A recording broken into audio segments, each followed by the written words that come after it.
আসসালামু আলাইকুম রহমতুল্লাহ, কেমন আছো সবাই? আশা করি সবাই ভালো আছো। আজকে আমাদের পদার্থবিজ্ঞানের ষষ্ঠ অধ্যায় বস্তুর উপরে তাপের প্রভাবের উপরে তৃতীয় লেকচার অনুষ্ঠিত হবে। এর আগের দুইটা লেকচারে আমরা প্রথম লেকচারে তাপমাত্রা নিয়ে আলোচনা করছি, বিভিন্ন স্কেল নিয়ে আলোচনা করছি। দ্বিতীয় লেকচারে এসে আমরা কঠিন বস্তুর উপরে তাপের প্রভাব আলোচনা করছি। আজকে আমরা সেই রিলেটেড সিকিউ সলভ করব। দেন তারপরে যদি আমাদের হাতে টাইম থাকে আমরা তরল পদার্থের প্রসারণ এবং গ্যাসীয় পদার্থের প্রসারণ নিয়েও কথাবার্তা বলবো। তো এই অধ্যায়ে আমাদের যে কঠিন পদার্থের প্রসারণ পড়ছি, তিন ধরনের সূত্র ছিল। তিন ধরনের সূত্রের মধ্যে প্রথমটা ছিল আমাদের যদি সেটা দৈর্ঘ্য প্রসারণ হয়, তাহলে দৈর্ঘ্য প্রসারণের ক্ষেত্রে আমরা এই সূত্রটা ব্যবহার করতে পারবো, যেখানে ডেল এল হচ্ছে আমাদের দৈর্ঘ্যের পরিবর্তন, এল ওয়ান হচ্ছে আদি দৈর্ঘ্য, আর এটা হচ্ছে ডেল টি হচ্ছে আমাদের কি তাপমাত্রার পরিবর্তন। একইভাবে এটা হচ্ছে আমাদের ক্ষেত্র প্রসারণ, আর এটা আমাদের হচ্ছে আয়তন প্রসারণ সহগ। আমরা এই তিনটা সূত্র জানি, আর এই আলফা বিটা গামার মধ্যে সম্পর্ক আছে, এই সম্পর্কটা পাশে লেখা আছে। এটা আমাদের সূত্রের রিভিউ। এবার আমরা কি করতে পারি, আমরা ক্লাসটা শুরু করতে পারি। বেশি সময় লাগবে না, ইনশাল্লাহ 1 ঘন্টার মধ্যে আমরা সিকিউগুলো সলভ করে ফেলতে পারবো। আর আমি তোমাকে দেখাইও দেবো যে এই অধ্যায় থেকে কত বেশি পরিমাণে সিকিউ আসে, মানে এই টপিকটা থেকে, মানে স্পেসিফিক এই টপিকটা থেকে। তো চলো আমরা শুরু করি। এটা আমাদের প্রথম সেটের সিকিউ। আমরা এই সেটের সিকিউগুলো এখন আপাতত সলভ করার চেষ্টা করব। এই সিকিউটার বিশেষ বৈশিষ্ট্য হচ্ছে যে দেখো, এখানে একটা মাত্র উদ্দীপক আছে। ওই একটা উদ্দীপক থেকে কতগুলো সিকিউ প্রশ্ন বানানো সম্ভব, গ এবং ঘয়ের জন্য কতগুলো প্রশ্ন বানানো সম্ভব, এগুলো সব একসাথে দেওয়া আছে। এর অর্থ তুমি যদি এই সেটটা সমাধান করো, তোমার গ এবং ঘয়ের ম্যাক্সিমাম প্রশ্ন সমাধান করা হয়ে যাবে। তো আমরা সেটাই করব। চলো প্রথমত ক নম্বর দিয়ে শুরু করি। তো প্রথম কাজ আমাদের সলিউশন লিখে নেওয়া। এরপরের কাজ হচ্ছে উদ্দীপকটা পড়া। মেহেরুন একজন মেয়ে একদিন স্কুল থেকে বাড়ি ফেরার পথে রেল লাইন পার হওয়ার সময় আমরা দেখছি ওই যে আমাদের যে দৈর্ঘ্যের আমাদের যে কঠিন পদার্থের প্রসারণ ছিল, ওর যে উদাহরণ ছিল, উদাহরণের মধ্যে রেল লাইনের একটা উদাহরণ ছিল। তো কী করছে, বাড়ি ফেরার পথে রেল লাইন পার হওয়ার সময় দেখলো দুইটি পাতের মধ্যে 2 সেন্টিমিটার ফাঁক আছে। এই যে আমি তোমাকে দেখাচ্ছি, দাঁড়াও, এই যে 2 সেন্টিমিটার ফাঁক আছে। এই ফাঁকটা কোথায়? এই যে মনে করো আমাদের রেল লাইনের পাতগুলো থাকে না, মনে করো এটা একটা রেল লাইনের পাত, এটা আর একটা রেল লাইনের পাত। এখন এই রেল লাইনের এই যে দুইটা পাতের মধ্যে যে একটা ফাঁকা থাকে, এই ফাঁকটা কেন রাখা হয়? যখন ট্রেন যাওয়ার পরে ওখানে তো তাপমাত্রা বৃদ্ধি পাবে, তাপমাত্রা বৃদ্ধি পেলে দৈর্ঘ্য বৃদ্ধি পাবে। এখন দৈর্ঘ্য বৃদ্ধির কারণে যাতে রেল লাইন বেঁকে না যায়, সেজন্য এই ফাঁকটা রাখা হয়, যাতে এই দৈর্ঘ্য প্রসারণের এই যে যতটুকু বৃদ্ধি পাবে এটা তোমার মিনিমাইজ করা যায়। এটাই হচ্ছে আমাদের এখানে 2 সেন্টিমিটার দেওয়া আছে, যে এই পাত থেকে এই পাতের মধ্যবর্তী যে ডিস্টেন্স, এটা হচ্ছে 2 সেন্টিমিটার। ভালো কথা, ফাঁক রাখা হয়েছে। ফিতা স্কেলের সাহায্যে মেপে দেখলো ইস্পাতের একটি রেলপাতের দৈর্ঘ্য হচ্ছে 100 মিটার। তার মানে এই যে একটা রেলপাত, এটি এখানে দুইটা রেলপাত আঁকানো হয়েছে না, তার মানে একটার দৈর্ঘ্য যদি দেখা যায় সেটা হবে হচ্ছে 100 মিটার। তার মানে কি, আদি দৈর্ঘ্য দেওয়া আছে L1, সেটা দেওয়া আছে আমাদের 100 মিটার। ঠিক আছে। সেদিনের তাপমাত্রা ছিল হচ্ছে 10 ডিগ্রি, মানে সেদিনের যেই আমাদের কক্ষ তাপমাত্রা, মানে সেদিনের পরিবেশের যে তাপমাত্রা ছিল সেটা ছিল 10 ডিগ্রি। তার মানে এখানে T1 এর মান দেওয়া আছে, T1 এর মান দেওয়া আছে হচ্ছে 10 ডিগ্রি সেলসিয়াস। খুবই ভালো কথা। এবার বলছে 20 ডিগ্রি সেলসিয়াস তাপমাত্রায় রেলপাতের দৈর্ঘ্য হয় এত। তার মানে টেম্পারেচার, আমি যখন এখান থেকে কি করব, টেম্পারেচারকে বাড়াবো। এখান থেকে টেম্পারেচারকে বাড়াইয়ে T2 সমান আমরা যদি 20 ডিগ্রি সেলসিয়াস করি, তখন রেলপাতের দৈর্ঘ্যটা একটু বৃদ্ধি পাবে। কতটুকু বৃদ্ধি পাবে সেটা এখানে লেখা আছে যে L2। তখন এই L2 এর যে দৈর্ঘ্য হবে, সেটা হবে 100.00111 মিটার। ঠিক আছে। এই তথ্যগুলো জানলে এখন আমরা কি বলছি, ইস্পাতের দৈর্ঘ্য প্রসারণ সহগ নির্ণয় করো। ইস্পাতের দৈর্ঘ্য প্রসারণ সহগকে আমরা আলফা বলতে পারি। এখন আলফা ইজিক্যাল টু হোয়াট, এটা আমাদের প্রশ্ন করতেছে, এটাই আমরা এখন খুঁজে বের করব। তো এর জন্য তো আমরা সূত্র জানি, তাহলে আমরা কি করব, সূত্র লিখে ফেলবো, বা আগে লিখে নিই আমাদের কি কি দেওয়া আছে। এখানে আমাদের কি দেওয়া আছে, L1 এর মান দেওয়া আছে। দেখো L1 মানে আদি দৈর্ঘ্য, এটা দেওয়া আছে হচ্ছে 100 মিটার। এখানে L2 এর মান দেওয়া আছে, সেটা দেওয়া আছে হচ্ছে 100.011 মিটার। তো আমাদের দেখো সূত্রের মধ্যে ছিল হচ্ছে ডেল এল, তাহলে আমরা ডেল এল বের করে নিতে পারি। তাহলে ডেল এল এর মান কত হবে, ডেল এল এর মান হবে হচ্ছে L2 মাইনাস L1, আমরা জানি, তাই না? তাহলে L2 এর মান কত, এখানে দেওয়া আছে 100.011 মাইনাস 100, এবং এটা ব্র্যাকেট দিয়ে মিটার লিখে দিলা। আচ্ছা, তাহলে এখানে থেকে যদি তুমি বিয়োগ করো 0.011 মিটার। এরপরে আমাদের কি বের করতে হবে, আমাদের হচ্ছে ডেল টি বের করতে হবে। তো মানে তাপমাত্রার পরিবর্তনটা বের করতে হবে। আসো বের করি। আসসালামু আলাইকুম। এত লেট করলে হয়? কতক্ষণ ক্লাস হয়ে গেছে। আচ্ছা দেখো এরপরে T1 এর মান যদি আমরা দেখি, আমাদের এখানে দেওয়া আছে মানে শুরুর যে তাপমাত্রা 10 ডিগ্রি সেলসিয়াস, 10 ডিগ্রি সেলসিয়াস। তুমি চাইলে এখান থেকে কেলভিনে নিতে পারো, নাও নিতে পারো, কারণ কি পার্থক্যটা সেলসিয়াস স্কেলেও যা কেলভিন স্কেলেও তাই। তাহলে T2 এর মান দেখো দেওয়া আছে হচ্ছে 20 ডিগ্রি সেলসিয়াস। তাহলে এখান থেকে তুমি যদি পার্থক্য বের করো,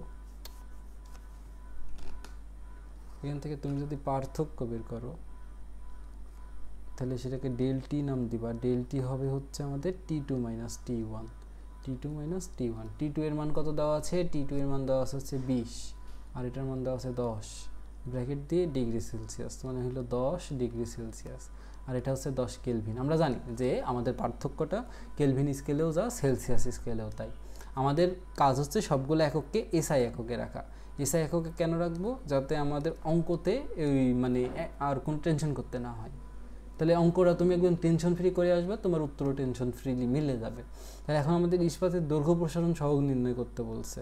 আমরা ধরে নিলাম ইস্পাতের দৈর্ঘ্য প্রসারণ সহগ আলফা, এবং আলফা সমান কত এটাই আমরা বের করব। তাহলে তুমি এখানে লিখতে পারবে আমরা জানি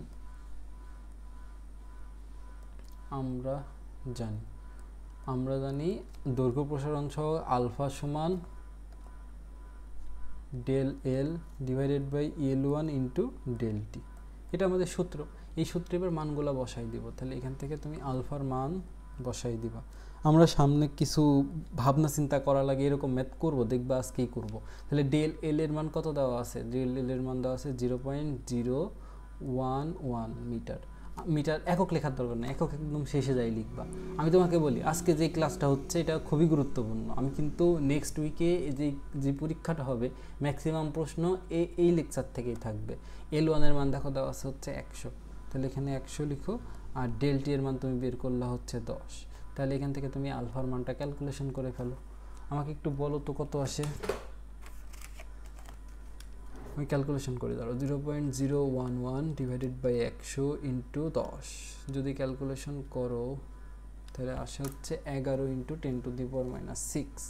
তাহলে 11 × 10⁻⁶, এবং একক হবে আমরা জানি আলফা বিটা গামা যাই হোক একক হচ্ছে কেলভিন ইনভার্স 1। আমরা গতকালকে সবগুলো দেখছি, তাই না? তাহলে এটাকে আমরা একটু বক্স করে দিই, এটা যেহেতু আমাদের অ্যান্সার, তাহলে এটাই হচ্ছে আমাদের অ্যান্সার। সামনের ম্যাথে অনেক জায়গায় দেখবে এটা আমাদের ব্যবহার করা লাগতেছে, আলফার মান এত। আচ্ছা, এটা আমাদের ক নম্বর ছিল? এটা তো কারোর বুঝতে অসুবিধা থাকার কথা না, কারণ একদম সিম্পল সূত্র। আচ্ছা, খ নম্বরে যায়। খ নম্বর বলছে কত তাপমাত্রায় উক্ত শূন্য স্থানটি পূরণ হবে। তুমি দেখো আমাদের এখন কি আছে, এই যে আমাদের একটা রেল লাইনের পাত, এবং এটা আমাদের আর একটা রেল লাইনের পাত। এই দুইটা পাতের মাঝে হচ্ছে আমাদের ফাঁকা আছে হচ্ছে 2 সেন্টিমিটার। এখান থেকে এত দূর পর্যন্ত যেই ফাঁকা সেটা হচ্ছে আমাদের দেওয়া আছে হচ্ছে 2 সেন্টিমিটার, ঠিক আছে? এবং তুমি একটা জিনিস খেয়াল করো, আমাদের এটা যে আদি দৈর্ঘ্য L1 সেটা আমাদের দেওয়া আছে কত? সেটা দেওয়া আছে হচ্ছে আমাদের 100 মিটার। এবং 100 মিটার যখন আমাদের দৈর্ঘ্য ছিল তখন যে তাপমাত্রা দেওয়া আছে সেটা হচ্ছে 10 ডিগ্রি সেলসিয়াস। তার মানে এখানে T1 এর মান দেওয়া আছে হচ্ছে আমাদের 10 ডিগ্রি সেলসিয়াস। এখন আমাদের কি বলছে বলো তো, এই যে এই শূন্যস্থানটা ফাঁকা হবে তখন কি, তার মানে কি, এই শূন্যস্থান ফাঁকা হওয়া মানে হচ্ছে আমাদের যে দৈর্ঘ্যের পরিবর্তনটা হবে বা দৈর্ঘ্যের বৃদ্ধি হবে সেটা হবে 2 সেন্টিমিটার। আমাদের কথাটা বোঝো যে কত তাপমাত্রায় উক্ত শূন্যস্থানটি ফাঁকা হবে, আর এই যে শূন্যস্থান কতটুকু আমাদের এখানে দেওয়া আছে 2 সেন্টিমিটার ফাঁকা আছে। তার মানে কি, তখন এখন দৈর্ঘ্যটা আছে 100 মিটার, যখন এটা ফাঁকা মানে পূর্ণ হয়ে যাবে, এখানে বলছে শূন্যস্থানটি পূরণ হবে, এই শূন্যস্থান যখন পূরণ হয়ে যাবে তাহলে এই 2 সেন্টিমিটার আর ফাঁকা থাকবে না। তার মানে কি, তখন টোটাল দৈর্ঘ্য হবে 100 মিটার যোগ 2 সেন্টিমিটার। বুঝতে পারছো? এটাই আর কি। তার মানে কি, দৈর্ঘ্যের পরিবর্তন হবে 2 সেন্টিমিটার। আমি তোমাকে করে দিলে তুমি আরও ক্লিয়ার বুঝবা। তার মানে এখন আমরা কিভাবে লিখবো, এখানে আমাদের আদি দৈর্ঘ্য দেখো দেওয়া আছে, এখানে L1 এর মান দেওয়া আছে, L1 এর মান দেওয়া আছে হচ্ছে 100 মিটার। এই শূন্যস্থান ফাঁকা হওয়া মানে কি, শূন্যস্থান ফাঁকা হওয়া মানে একটা যেই রেলপাতের দৈর্ঘ্য 100 থাকবে না, 100 মিটারের সাথে 2 সেন্টিমিটারও যোগ হবে। তার মানে কি, L2 এর দৈর্ঘ্য তখন আর 100 থাকবে না, 100 মিটার যোগ 2 সেন্টিমিটার। এখন তুমি বলো মিটার আর সেন্টিমিটার কি যোগ করা যায় না? তাহলে আমাকে কি করতে হবে, সবগুলাকে এককে নিতে হবে। তাহলে আমাদের উপরকারটা যেহেতু মিটারে আছে, আমরা সেন্টিমিটারকেও মিটারে নিয়ে যাব। তাহলে 100 মিটার প্লাস 2 সেন্টিমিটারকে আমরা কি জানি 100 মিটারে 100 সেন্টিমিটারে 1 মিটার, তার মানে 100 দ্বারা ভাগ করে দিলে এটা মিটারে চলে আসবে। তাহলে এটা কত হলো 100 মিটার যোগ 0.02 মিটার। তাহলে যদি যোগ করো তাহলে এটা আসে হচ্ছে 100.02 মিটার। আমরা পেয়ে গেলাম L2 এর দৈর্ঘ্য। এরপর আমাদের লাগে কি, আমাদের লাগে হচ্ছে ডেল এল। তাহলে এখন আমরা কি করব বলো তো, ডেল এল এর মান বের করব। তাহলে ডেল এল এর মান হবে L2 মাইনাস L1, ঠিক আছে। তাহলে L2 এর মান কত, L2 এর মান হচ্ছে 100.02 আর L1 এর মান কত 100। তাহলে যদি তুমি এটা বিয়োগ করো, মিটারে আছে, বিয়োগ করলে পাবো হচ্ছে 0.02 মিটার। তাহলে এটাই কি, যে যতটুকু ফাঁকা ছিল এটাই তো বৃদ্ধি, তার মানে এটাই ডেল এল। তুমি যদি চাইতা L2 এর মান না বের করে ডেল এল সমান তুমি 2 সেন্টিমিটার লিখে ওটাকে মিটার করে দিতে পারতা, তোমার টাইম বেঁচে যাইতো আর কি। তাহলে এটা আমাদের L2 ডেল এল গেল। এরপর আমাদের ডেল টি দরকার। ডেল টির জন্য T1 এর মান দেখো দেওয়া আছে, T1 এর মান কত দেওয়া আছে আমাদের, T1 এর মান দেখো দেওয়া আছে হচ্ছে 10 ডিগ্রি সেলসিয়াস। আর T2 এর মানে আমাদের আসলে এখানে বের করতে হবে T2 এর মান কত, কারণ কি বলতো, কত তাপমাত্রায় উক্ত শূন্যস্থানটি পূরণ হবে তাই বলতেছে, এই জন্য আর কি। এখন আমরা জানি, আমরা যখন সূত্রে কাজ করি তখন আমাদের সবগুলোকে এসআই এককে রাখতে হয়, কিন্তু ডিগ্রি সেলসিয়াস তো এসআই একক না। তাহলে এটাকে এসআই একক বের বানাই নিব, কারণ এখানে আমাদের T2 এর মান জানা নাই, T2 এর মানে আমাদের বের করতে হবে। তাহলে কি 10 ডিগ্রি সেলসিয়াসকে যদি আমরা কেলভিনে নিতে চাই, এর সাথে 273 যোগ করা লাগে আমাদের, যোগ করে দিলে এটা হয়ে যাচ্ছে 283 কেলভিন। তাহলে সবগুলার আমাদের একক কনভার্সন শেষ, যা যা তথ্য দেওয়া ছিল সবগুলা লেখা শেষ। এবার আমরা কি করব বলো তো, যেই সূত্রটা আমরা জানি সেই সূত্রটা অ্যাপ্লাই করে দিব। এখন আমরা ক নম্বর হতে কিন্তু একটা জিনিস পাইছি, যে ক হতে আমরা কি পাইছি, ক হতে আমরা পাইছি হচ্ছে আলফা ইজ ইকুয়াল টু হচ্ছে 11 into 10 to the power -6 kelvin inverse 1। তাহলে এখন তুমি লিখতে পারবা, আমরা জানি, তুমি কি জানো, তুমি জানো হচ্ছে আলফা ইজ ইকুয়াল টু দৈর্ঘ্যের পরিবর্তন আদি দৈর্ঘ্য ইন্টু তাপমাত্রার পরিবর্তন। তাহলে আগে ডেলটি এর মানটা বের করে নিব, তারপরে ডেলটিকে T2 মাইনাস T1 লিখবো, তারপরে ওখান থেকে T2 এর মান বের করব। তাহলে কি করব, আমরা আগে ডেলটি এর মান বের করে নেব। তাহলে ডেলটি এর মান কি হলে, ডেলটিকে যদি উপরে তুলে দাও আলফাকে নিচে নামাই দিবা, তাহলে উপরে ডেল এল ছিল আর এখানে L1 ইন্টু আলফা, ঠিক আছে। তাহলে এখান থেকে মান বসাই দিব সবগুলার, মান বসাই দিই। তাহলে ডেল এল এর মান আমরা পেয়েছি 0.02, L1 এর মান দেখো দেওয়া আছে হচ্ছে আমাদের 100 মিটার। আচ্ছা, আর আলফার মান আমরা বের করছি হচ্ছে 11.11 ইন্টু 10 টু দি পাওয়ার -6। আচ্ছা, এটা ক্যালকুলেশন করে দেখি ডেলটি এর মান কত আসে, 0.02 নিচে 100 ইন্টু, ধরো দেখি কি আসলো। কি ফারদিন শিখতো, এত লেটে আসলে হবে? আসসালামু আলাইকুম ভাই। ওয়ালাইকুম আসসালাম। এত লেটে আসলে হবে? 10 টু দি পাওয়ার -6, এটা আসে হচ্ছে 18 এই যে আমাদের ডেলটি এর মান আসলো হচ্ছে আমাদের 18.18 এত কেলভিন। ভালো আছেন ভাই? এই তো আছি আলহামদুলিল্লাহ। মনোযোগ দাও, আমরা সিকিউ শুরু করছি, খ নম্বরে আছি, এর আগে শুধুমাত্র ক নম্বর করছি, ঠিক আছে। গ নম্বর থেকেই বুঝতে পারবো আশা করি। তাহলে ডেলটি এর মান আমরা পেয়ে গেলাম 18.18। এখন ডেলটি সমান তুমি কি জানো, দেখো তো তুমি, ডেলটি সমান, আমরা ডেলটি এর মান পাইলাম হচ্ছে 18.18 কেলভিন। তুমি দেখো ডেলটি সমান জানো, এটা যেহেতু আর কেলভিন লেখার দরকার নেই, তুমি চাইলে লিখতেও পারো। এটা হচ্ছে T2 মাইনাস T1, তুমি জানো এখানে 18.18। আমাদের তো মান লাগবে T2 এর, কারণ T1 এর মান তো আমাদের জানা আছে। তাহলে T2 সমান তুমি লিখতে পারবা -T1, এই পাশে গেলে +T1, আর এখানে হচ্ছে 18.18। তাহলে T1 এর মান দেখো দেওয়া ছিল হচ্ছে 283। কত দেওয়া আছে, এই যে 283, কারণ সবগুলাকে একই এককে রাখতে হয়। তাহলে এটা হচ্ছে 283 যোগ 18.18। তাহলে যোগ করে দাও, 283 যোগ 18.18, তাহলে হয় হচ্ছে 301.18। 301.18, এটা কোন এককে পাইছো, কেলভিন এককে পাইছো। এখন কেলভিন থেকে তুমি যখন আবার ডিগ্রি সেলসিয়াসে আনতে চাও, তোমাকে 283 বিয়োগ করতে হয়, আমরা সবগুলা প্রথম ক্লাসে শিখছি। তাহলে এখান থেকে 273 তুমি বিয়োগ করে দাও, 273 বিয়োগ করে দিলে এটা আসে হচ্ছে 28.18 ডিগ্রি সেলসিয়াস। তার মানে এখানে আমরা কি করছি, যদি 301.18 থেকে 273 বিয়োগ করে দিই, তাহলে এটা আমাদের ডিগ্রি সেলসিয়াসে চলে যায়। এটা হচ্ছে আমাদের এত, তার মানে কি, এত তাপমাত্রায় গিয়ে ওই যেই ফাঁকাটা ছিল 2 সেন্টিমিটার সেটা পূরণ হবে, ঠিক আছে। তুমি দেখো, তুমি যদি এটাকে ওই যে কেলভিনে নাও নিতা, কেলভিনে না নিলেও সমস্যা ছিল না, 10 ছিল, 10-এর সাথে এখানে 18 যোগ হইতো, তাহলে 28.18 হইতো। কিন্তু তোমাকে এটা বুঝতে গেলে একটু প্র্যাকটিস করতে হবে যে কখন তুমি যোগ করবা, কখন তুমি বিয়োগ করবা, মানে করবা না, তোমাকে এই জিনিসটা বুঝতে গেলে একটু প্র্যাকটিস করতে হবে, ঠিক আছে? একদিন এটা তোমার বিল্ড আপ হবে না। তবে সবচেয়ে সেফ ওয়ে হচ্ছে তুমি সবগুলোকে এসআই এককে রাখবা, এসআই একক থেকে তোমার যেটা যাবে তুমি সেটা বের করে দিবা, এতটুকু হচ্ছে খুবই সেফ ওয়ে।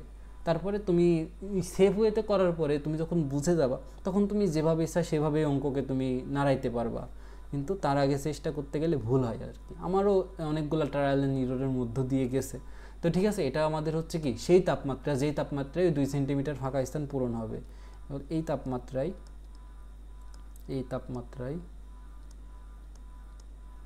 ফাঁকা স্থান পূরণ হবে, ফাঁকা স্থান পূরণ হবে। এই অঙ্কটা বোঝা গেছে নাকি বলো তো? আমাকে একটু কনফার্ম করবো, বুঝতে পেরেছো এই অঙ্কটা? বুঝছি। ওকে, এরপরে দেখো আমাদের 3 নম্বর অঙ্ক বলতেছে 15 ডিগ্রি সেলসিয়াস তাপমাত্রায় রেলপাতের দৈর্ঘ্য কত হবে। তার মানে কি 15 ডিগ্রিতে দৈর্ঘ্য, তার মানে এখানে আমাদের L2 এর মান জানতে চাচ্ছে যে L2 এর মান কত হবে। এখানে আমরা তাহলে 15 ডিগ্রি সেলসিয়াস তাপমাত্রায় দৈর্ঘ্যটা বের করবো আর কি। তাহলে আমাদের এখানে আগে দেওয়া আছে কি কি আমরা দেখব, যে এখানে সলিউশন লিখে নিই। দেখো আমাদের এখানে দেওয়া আছে, এখানে তোমার 10 ডিগ্রিতে দৈর্ঘ্য দেওয়া আছে, এই যে 100 মিটার যে দৈর্ঘ্য এটা হচ্ছে 10 ডিগ্রিতে, তাহলে এখানে তোমার L1 দেওয়া আছে, সেটা দেওয়া আছে হচ্ছে 100 মিটার।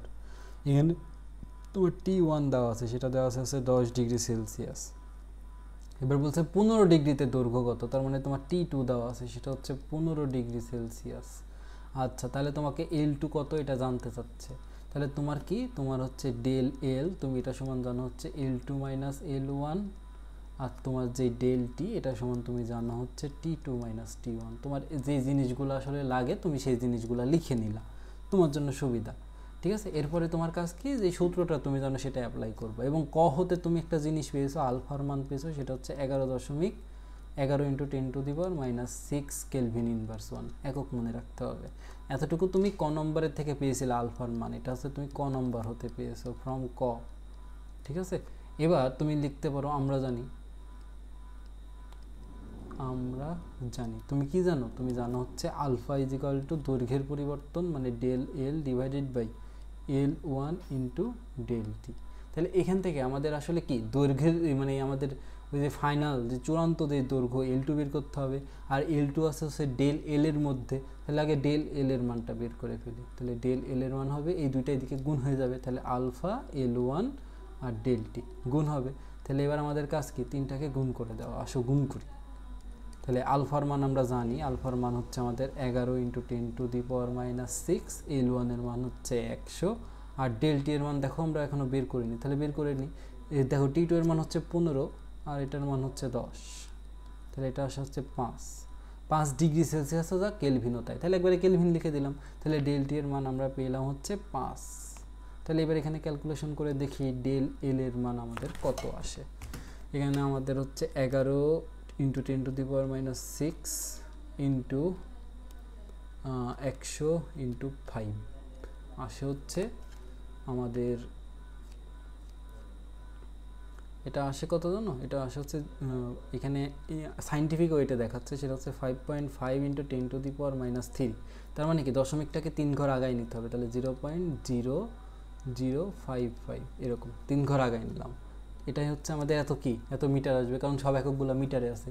এবার তুমি ডেল এলকে ভাঙো, ডেল এলকে ভাঙলে তুমি L2 মাইনাস L1 লিখতে পারো, L2 মাইনাস L1 লিখতে পারো, এবং এটা সমান 0.0055 মিটার। এবার দেখো তোমার L2 এর মান বের করতে হবে না, তাহলে L2 সমান হবে কি মাইনাস L1, ওই দিক দিয়ে প্লাস L1 হয়ে যাবে, আর এখানে কত 0.0055। যদি তুমি যোগ করে দাও, দেখো L1 এর মান তুমি জানছো হচ্ছে 100, আর এটা হচ্ছে 0.0055 মিটার, ঠিক আছে? তাহলে যদি যোগ করে দাও তাহলে 100.0055 মিটার। অঙ্কটা সহজ ছিল, শুধুমাত্র তোমাকে অঙ্কটা একটু বুঝতে হবে, ভাষা বুঝতে পারলেই দেখবা শুধুমাত্র একটা সূত্রই, আমরা 3টা অঙ্ক করছি একটা সূত্র দিয়েই করছি, দেখছো? মানে খালি ভাষাগুলো আলাদা। এখানে আমাকে বলতেছে 15 ডিগ্রি সেলসিয়াস তাপমাত্রা রেলপথের দৈর্ঘ্য কত। এই ধরনের প্রশ্নগুলো কিন্তু সিকিউতে আসে, কিন্তু তোমাকে ভাষাটা বুঝতে হবে। বলো তো এইটা অঙ্কটা বুঝতে পারছো? এই অঙ্কটা কি বোঝা গেছে? ওকে, তাহলে এবার আমাকে বলতেছে যে 45 ডিগ্রি সেলসিয়াস তাপমাত্রায় রেল লাইনটি নিরাপদ কিনা। এই যে গাণিতিকভাবে বিশ্লেষণ করো, এই প্রশ্নগুলো ঘ নম্বরে আসে, তোমার মনে আছে কিনা তুমি দেখতে পারো যে এই প্রশ্নগুলো ঘ নম্বরে আসে। তো বলতেছে যে প্রশ্ন হচ্ছে 45 ডিগ্রি সেলসিয়াস তাপমাত্রায় রেল লাইনটি নিরাপদ কিনা। এখন আমি এটা বুঝবো কীভাবে যে 45 ডিগ্রি সেলসিয়াস তাপমাত্রায় রেল লাইন নিরাপদ কিনা? আমার কিন্তু বোঝার একটা ওয়ে আছে, যে ওই যে দেখো দুইটা রেলপাতের মধ্যবর্তী যে ফাঁক, এই যে এটা একটা রেলপাত এবং এটা ধরো আর একটা রেলপাত, এই দুইটা রেল লাইনের মধ্যবর্তী যে ফাঁকা, এই ফাঁকাটা হচ্ছে আমাদের 2 সেন্টিমিটার। 2 সেন্টিমিটার। এখন এই 2 সেন্টিমিটার ফাঁকা, মানে দেখো আমাদের যদি প্রসারণই 2 সেন্টিমিটারের থেকে বেশি হয় তাহলে রেল লাইন অবশ্যই বেঁকে যাবে, কারণ কি ওখানে আর বাড়ার জায়গা নাই। ঠিক আছে, এই প্রসারণ যদি 2 সেন্টিমিটারের থেকে বেশি হয় তাহলে এটা বেঁকে যাবে। তার মানে কি 45 ডিগ্রিতে আমরা দেখব যে দৈর্ঘ্য প্রসারণ কতটুকু, মানে ওই দৈর্ঘ্যের বৃদ্ধি কতটুকু, অর্থাৎ দৈর্ঘ্যের পরিবর্তন কতটুকু। ওই দৈর্ঘ্যের পরিবর্তন যদি 2 সেন্টিমিটারের থেকে বেশি হয় তাহলে আমরা বলে দিতে পারবো যে 45 ডিগ্রি সেলসিয়াস তাপমাত্রায় ওই রেল লাইন আসলে নিরাপদ না। কারণ 2 সেন্টিমিটারের থেকে বেশি হলে এখানে তো সেই 2 সেন্টিমিটারের থেকে বেশি জায়গাই নাই রে ভাই। 2 সেন্টিমিটারের থেকে যদি বেশি জায়গা না থাকে তাহলে এখানে সে জায়গা দিবে কী করে? জায়গা দিতে না পেরে সে উপরের দিকে বেঁকে যাবে, তখন একটা দুর্ঘটনা ঘটবে। তো আমরা এখন সেটাই দেখব যে 45 ডিগ্রি সেলসিয়াস তাপমাত্রাতে আমাদের ডেল এল এর মান কত, অর্থাৎ দৈর্ঘ্যের বৃদ্ধি কতটুকু, অর্থাৎ দৈর্ঘ্যের পরিবর্তন কতটুকু, এটাই দেখবো আর কি। ওকে, আমরা আসো দেখি আগে, তাহলে বলতে পারবো যে এটা নিরাপদ কি নিরাপদ না। তাহলে সলিউশনে আমরা দেখব এখানে প্রথমত দেখি যে ডেল এল এর মান তো তুমি জানছোই, দেওয়া আছে একটা পাতের দৈর্ঘ্য L1 সমান আমাদের দেওয়া আছে হচ্ছে 100 মিটার। তাহলে তুমি লিখে নাও এখানে আদি দৈর্ঘ্য L1 ইজ ইকুয়াল টু আমাদের 100 মিটার, আর আমাদের যে তাপমাত্রা L1 এর জন্য যে তাপমাত্রা সেটা দেওয়া হচ্ছে 10 ডিগ্রি সেলসিয়াস। এখন আমাদের টেম্পারেচার আমরা কি করব, এই T1 থেকে যখন T2 করব এটা তখন 45 ডিগ্রি সেলসিয়াস হবে, আর তখন আমাদের আসলে L2 এর একটা ভ্যালু হবে, আমাদের জানার খুব দরকার নেই কারণ আমরা এখানে ডেল এল এর মান বের করব।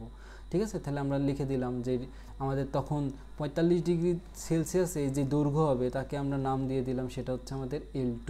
সেটা সমান কত আমরা জানি না, আমাদের জানার দরকারও হবে না। তাহলে এখান থেকে আমরা যদি ডেল টি দেখি সেটা হবে আমাদের T2 মাইনাস T1। এখন আমাদের T2 এর মান আমাদের দেখো দেওয়া আছে 45 আর T1 এর মান দেওয়া আছে 10, তাহলে এখানে হয়ে যাচ্ছে 35 ডিগ্রি সেলসিয়াস। কেলভিনে করলে 35 কেলভিন। কেন? কারণ আমাদের পার্থক্যটা ডিগ্রি সেলসিয়াসেও যা কেলভিনেও তাই। একটা কথা বারবারই বলার একটাই কারণ, যাতে তুমি এটা না ভুলে যাও, বারবার তোমাকে মনে করায় দেওয়া। তাহলে ডেল এল এর মান হচ্ছে আমাদের L2 মাইনাস L1। L2 মানে কত? L2 মানে তো আমরা জানি না, আমাদের জানারও দরকার নেই, কারণ আমরা ডেল এল এর মান বের করবো। ডেল এল এর মান যদি 2 সেন্টিমিটারের থেকে বেশি আসে তাহলে নিরাপদ না, যদি 2 সেন্টিমিটার থেকে কম আসে তাহলে নিরাপদ। এখন আমি কিন্তু আগে বুঝতে পারছি যে ডেল এল এর মান 2 সেন্টিমিটার থেকে বেশি আসবে কেন, কারণ একটু আগে আমি একটা অঙ্ক করে আসছি, দেখো এই যে ওই ফাঁকা স্ট্যান্ডটা পূরণ হয়ে যায় হচ্ছে 28 ডিগ্রি সেলসিয়াস তাপমাত্রায়। তার মানে কি 28-এর থেকে তাপমাত্রা বেশি আসলে ওটা তো নিরাপদ হবে না, মানে 28-এর থেকে তাপমাত্রা বেশি আসার অর্থ হচ্ছে ওখানে 2 সেন্টিমিটার থেকে বেশি আসলে কি হবে, মানে জায়গার দরকার, কিন্তু আসলে তো দিতে পারবো না, কারণ 28 হলেই আমাদের 2 সেন্টিমিটার পূরণ হয়ে যায়। আমি বুঝতে পেরেছি যে 45 ডিগ্রিতে এটা নিরাপদ না, কিন্তু স্যারকে তো আমাকে গাণিতিকভাবে দেখাইতে হবে, কারণ আমাকে স্যার বলে দিয়েছে যে গাণিতিকভাবে দেখাও। তাই তো আসো আমরা এখন গাণিতিকভাবে একটু দেখাই দিই। তাহলে এখন আমরা লিখতে পারবো যে আমরা জানি, এবং আমরা ক হতে একটা জিনিস পেয়েছি, সেটা হচ্ছে আলফা। আলফার মান হচ্ছে 11 × 10⁻⁻6 কেলভিন ইনভার্স 1। এটা আমরা কই থেকে পাইছি? আমরা এটা ক নম্বর হতে পাইছি। তাহলে আমাকে লিখে দিতে হবে যে ফ্রম ক, এটা ক হতে পাইছি। তাহলে আমরা কি লিখতে পারবো যে আমরা জানি আমরা জানি হচ্ছে alpha is equal to del L divided by L1 × del t. দেখছো একই সূত্র বারবার ইউজ করতেছি কেন? কারণ এই সূত্র ছাড়া তার এখানে কোনো সূত্র নাই রে ভাই। তাহলে ডেল এল এর মান আমি বের করবো। ডেল এল এর মান হচ্ছে আলফা L1 ডেল টি। তো দেখি আমাদের ডেল এল এর মান কত আসে। এখানে যে ডেল এল এর মান তুমি পাবা সেটা কিন্তু মিটারে পাবা, তো সেই মিটারকে তোমাকে আবার সেন্টিমিটার করতে হবে, বুঝতে পারছো? কারণ আমরা কি সবগুলোকে এসআই এককে রাখছি। যদি সবগুলোকে এসআই এককে রাখি তাহলে আমাদের যে দৈর্ঘ্যের পরিবর্তনের একক পাবো সেটাও আমরা মিটারেই পাবো। তো আলফার মান দেখো দেওয়া আছে হচ্ছে 11 × 10⁻⁻6। L1 এর মান দেখো দেওয়া আছে হচ্ছে 100, আর ডেল টি এর মান দেখো আমরা বের করেছি হচ্ছে 35। তাহলে ক্যালকুলেশন করে দেখি কত আসে। 11 × 10⁻⁻6 × 100 × 35, এটা আসে হচ্ছে আমাদের 0.0385। এটা কী হবে? মিটার। তাহলে দেখো তুমি দেখো তুমি ডেল এল এর মান পাইলা হচ্ছে 0.0385। এটাকে তুমি যদি 100 দ্বারা গুণ করো তাহলে এটা সেন্টিমিটারে চলে যাবে, তুমি জানো। তাহলে 100 দ্বারা গুণ করলে এটা কত আসে বলো তো? 3.85 আসে, এত সেন্টিমিটার। তুমি দেখো তোমার ফাঁকা আছে হচ্ছে 2 সেন্টিমিটার এবং 45 ডিগ্রি সেলসিয়াস তাপমাত্রায় গেলে তোমার ফাঁকা দরকার হচ্ছে 3.85, মানে তখন দৈর্ঘ্য বৃদ্ধি পাবে হচ্ছে 3.85 সেন্টিমিটার। তাহলে কি তুমি জায়গা দিতে পারবা? দিতে পারবা না। তার মানে কি তখন রেল লাইনটা উপরের দিকে বেঁকে যাবে, কারণ তাকে প্রসারণ করাই লাগবে। সে জায়গা যদি তার আনুভূমিকভাবে না পায়, সে উপরের দিকে বেঁকে যাবে, এটাই হওয়া স্বাভাবিক। তাহলে কি বলবো? অতএব 45 ডিগ্রি সেলসিয়াস তাপমাত্রায় রেল লাইনটি নিরাপদ নয়। দেখো তুমি এখানে একটা যুক্তি দিতে পারো, সেটা হচ্ছে যে আমার এখানে ফাঁকা আছে 2 সেন্টিমিটার, কিন্তু 45 ডিগ্রিতে ফাঁকা দেওয়া মানে বৃদ্ধি পাবে হচ্ছে এতটুকু। এখানে ফাঁকা আছে 2 সেন্টিমিটার, কিন্তু 45 ডিগ্রি সেলসিয়াস তাপমাত্রায় দৈর্ঘ্য বৃদ্ধি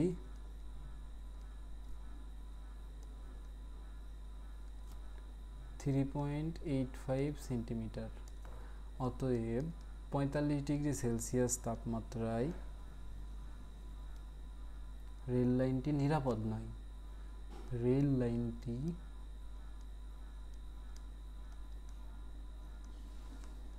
নিরাপদ নয়। বলো তো অঙ্কটা বুঝতে পেরেছো কিনা? বুঝতে পেরেছো অঙ্কটা? অঙ্কটা কি বোঝা গেছে?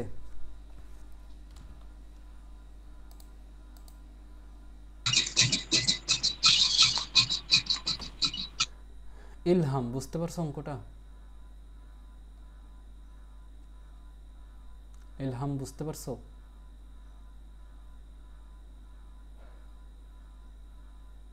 রুনি, বুঝতে পারছো? তাহারাত,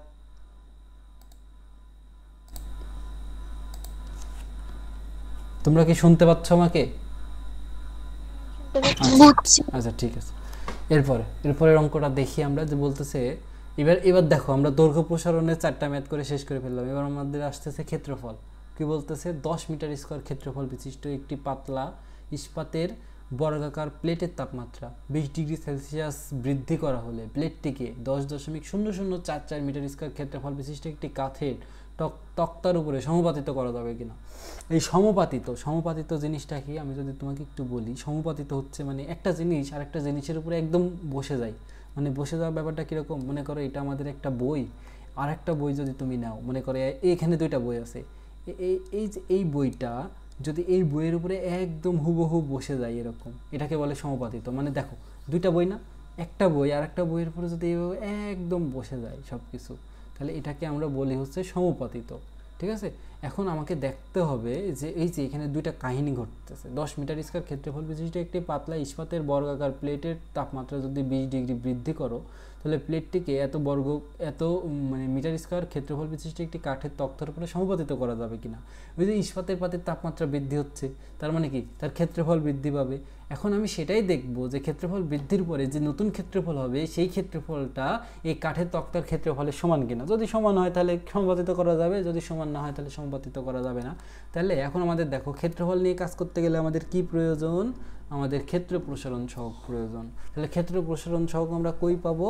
দেখো আমরা এর আগে যে দণ্ড নিয়ে কাজ করছি সেটা ছিল আমাদের ইস্পাতের দণ্ড, আর এখানে আমরা ইস্পাতের পাতলা বর্গাকার প্লেট নিয়ে কাজ করব।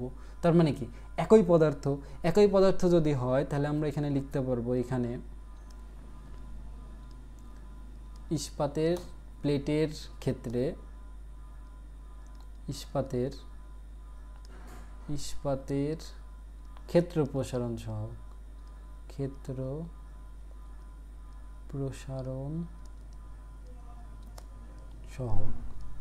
ইস্পাতের ক্ষেত্র প্রসারণ সহগ তুমি যেটাকে আমরা বিটা দ্বারা প্রকাশ করি, সেই বিটা ইজিক্যাল টু 2 আলফা লিখতে পারবো, যেহেতু একই পদার্থের ক্ষেত্রে। তাহলে এখান থেকে তুমি বিটার মানটা বের করে নাও। বিটা সমান হবে 2 ইন্টু আলফার মান তুমি পেয়েছো ক নম্বরে 11 ইন্টু 10⁻⁻6 কেলভিন ইনভার্স 1। তাহলে এটার একক আসে হচ্ছে আমাদের 22 ইন্টু 10⁻⁻6 কেলভিন ইনভার্স 1, কারণ 11-এর সাথে 2 গুণ করলে দিলে তো 22ই হয়, তাই না? একবারে কমন সেন্স। এখন আমরা দেখতে চাই, দেখো আমাদের আদি ক্ষেত্রফল দেওয়া আছে হচ্ছে 10 মিটার স্কোয়ার, তার মানে তুমি লিখতে পারবা এখানে কি লিখতে পারবা, আমাদের আদি ক্ষেত্রফল A1 সমান দেওয়া আছে হচ্ছে 10 মিটার স্কোয়ার। এখন এই যে ক্ষেত্রফল বিশিষ্ট একটি পাতলা ইস্পাতের বর্গাকার প্লেটের তাপমাত্রা, এখানে তাপমাত্রা বৃদ্ধির মান দিয়েছে, দেখো তাপমাত্রা কতটুকু মানে তুমি বাড়াইতেছো সেটার মান দিয়েছে, তার মানে ব্যাপারটা হচ্ছে যে তুমি তাপমাত্রাকে 20 ডিগ্রি বৃদ্ধি করতেছো, তার মানে একবার এখানে ডেলটি এর মান দিয়েছে, সেটা হচ্ছে 20 ডিগ্রি সেলসিয়াস। আর এই বৃদ্ধিটা যেহেতু আমাদের ডিগ্রি সেলসিয়াসেও সমান কেলভিনেও সমান, তার মানে এটাকে আমরা 20 কেলভিন লিখতে পারি। তুমি ভাষাটা কিন্তু খেয়াল করবা, এখানে বলতেছে 20 ডিগ্রি বৃদ্ধি করা হলে, তার মানে কি 20 ডিগ্রি বৃদ্ধি করা মানে কিছু একটা ছিল, মনে করো এটা 20 ডিগ্রি বৃদ্ধি করার অর্থ কি কিছু একটা ছিল সেখান থেকে তুমি 20 ডিগ্রি বৃদ্ধি করতেছো, তারপরে করার পরে 30 হইলো, তার মানে কি তোমার শুরুতে কিছু একটা ছিল 20 ডিগ্রি বৃদ্ধি করার ফলে 30 হয়েছে, তার মানে কি পরিবর্তনটা তো 20ই, মানে আমাদের যে বৃদ্ধি সেটা তো 20ই, তার মানে ডেলটি এর মান হচ্ছে 20।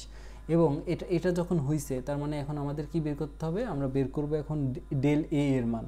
ডেল এ এর মান বের করার পরে সেখান থেকে আমরা কি বের করব, A2 এর মান বের করব। তারপরে দেখব আমাদের এখানে বিটার মান আমরা অলরেডি বের করলাম, সেটা বের করলাম কত, 22 ইন্টু 10⁻⁻6 কেলভিন ইনভার্স 1। এখন আমাদের বের করতে হবে হচ্ছে L2 সমান L2 না A2 সমান কত, কারণ আমরা A2 এর মান বের করলেই তো আমরা দেখতে পারবো যে সমাপাতিত হচ্ছে কি হচ্ছে না। আর এখান থেকে ডেল এ এর মান তুমি জানো যে A2 মাইনাস A1, আমাদের যা যা আমরা জানি লিখে নিলাম। হ্যাঁ, আমরা যা যা জানি লিখে নিলাম। এরপরের কাজ কি, এরপরের কাজ কিছুই না, এবার আমরা লিখব হচ্ছে আমরা জানি।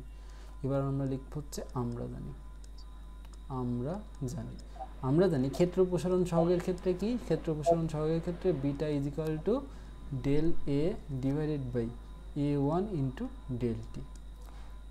তো এখান থেকে আমরা কিসের মান বের করব, ডেল এ, কারণ ডেল এর মধ্যেই A2 আছে, তাহলে এখান থেকে ডেল এ এর মানটা যদি বের করি সেটা হচ্ছে বিটা A1 ডেল টি।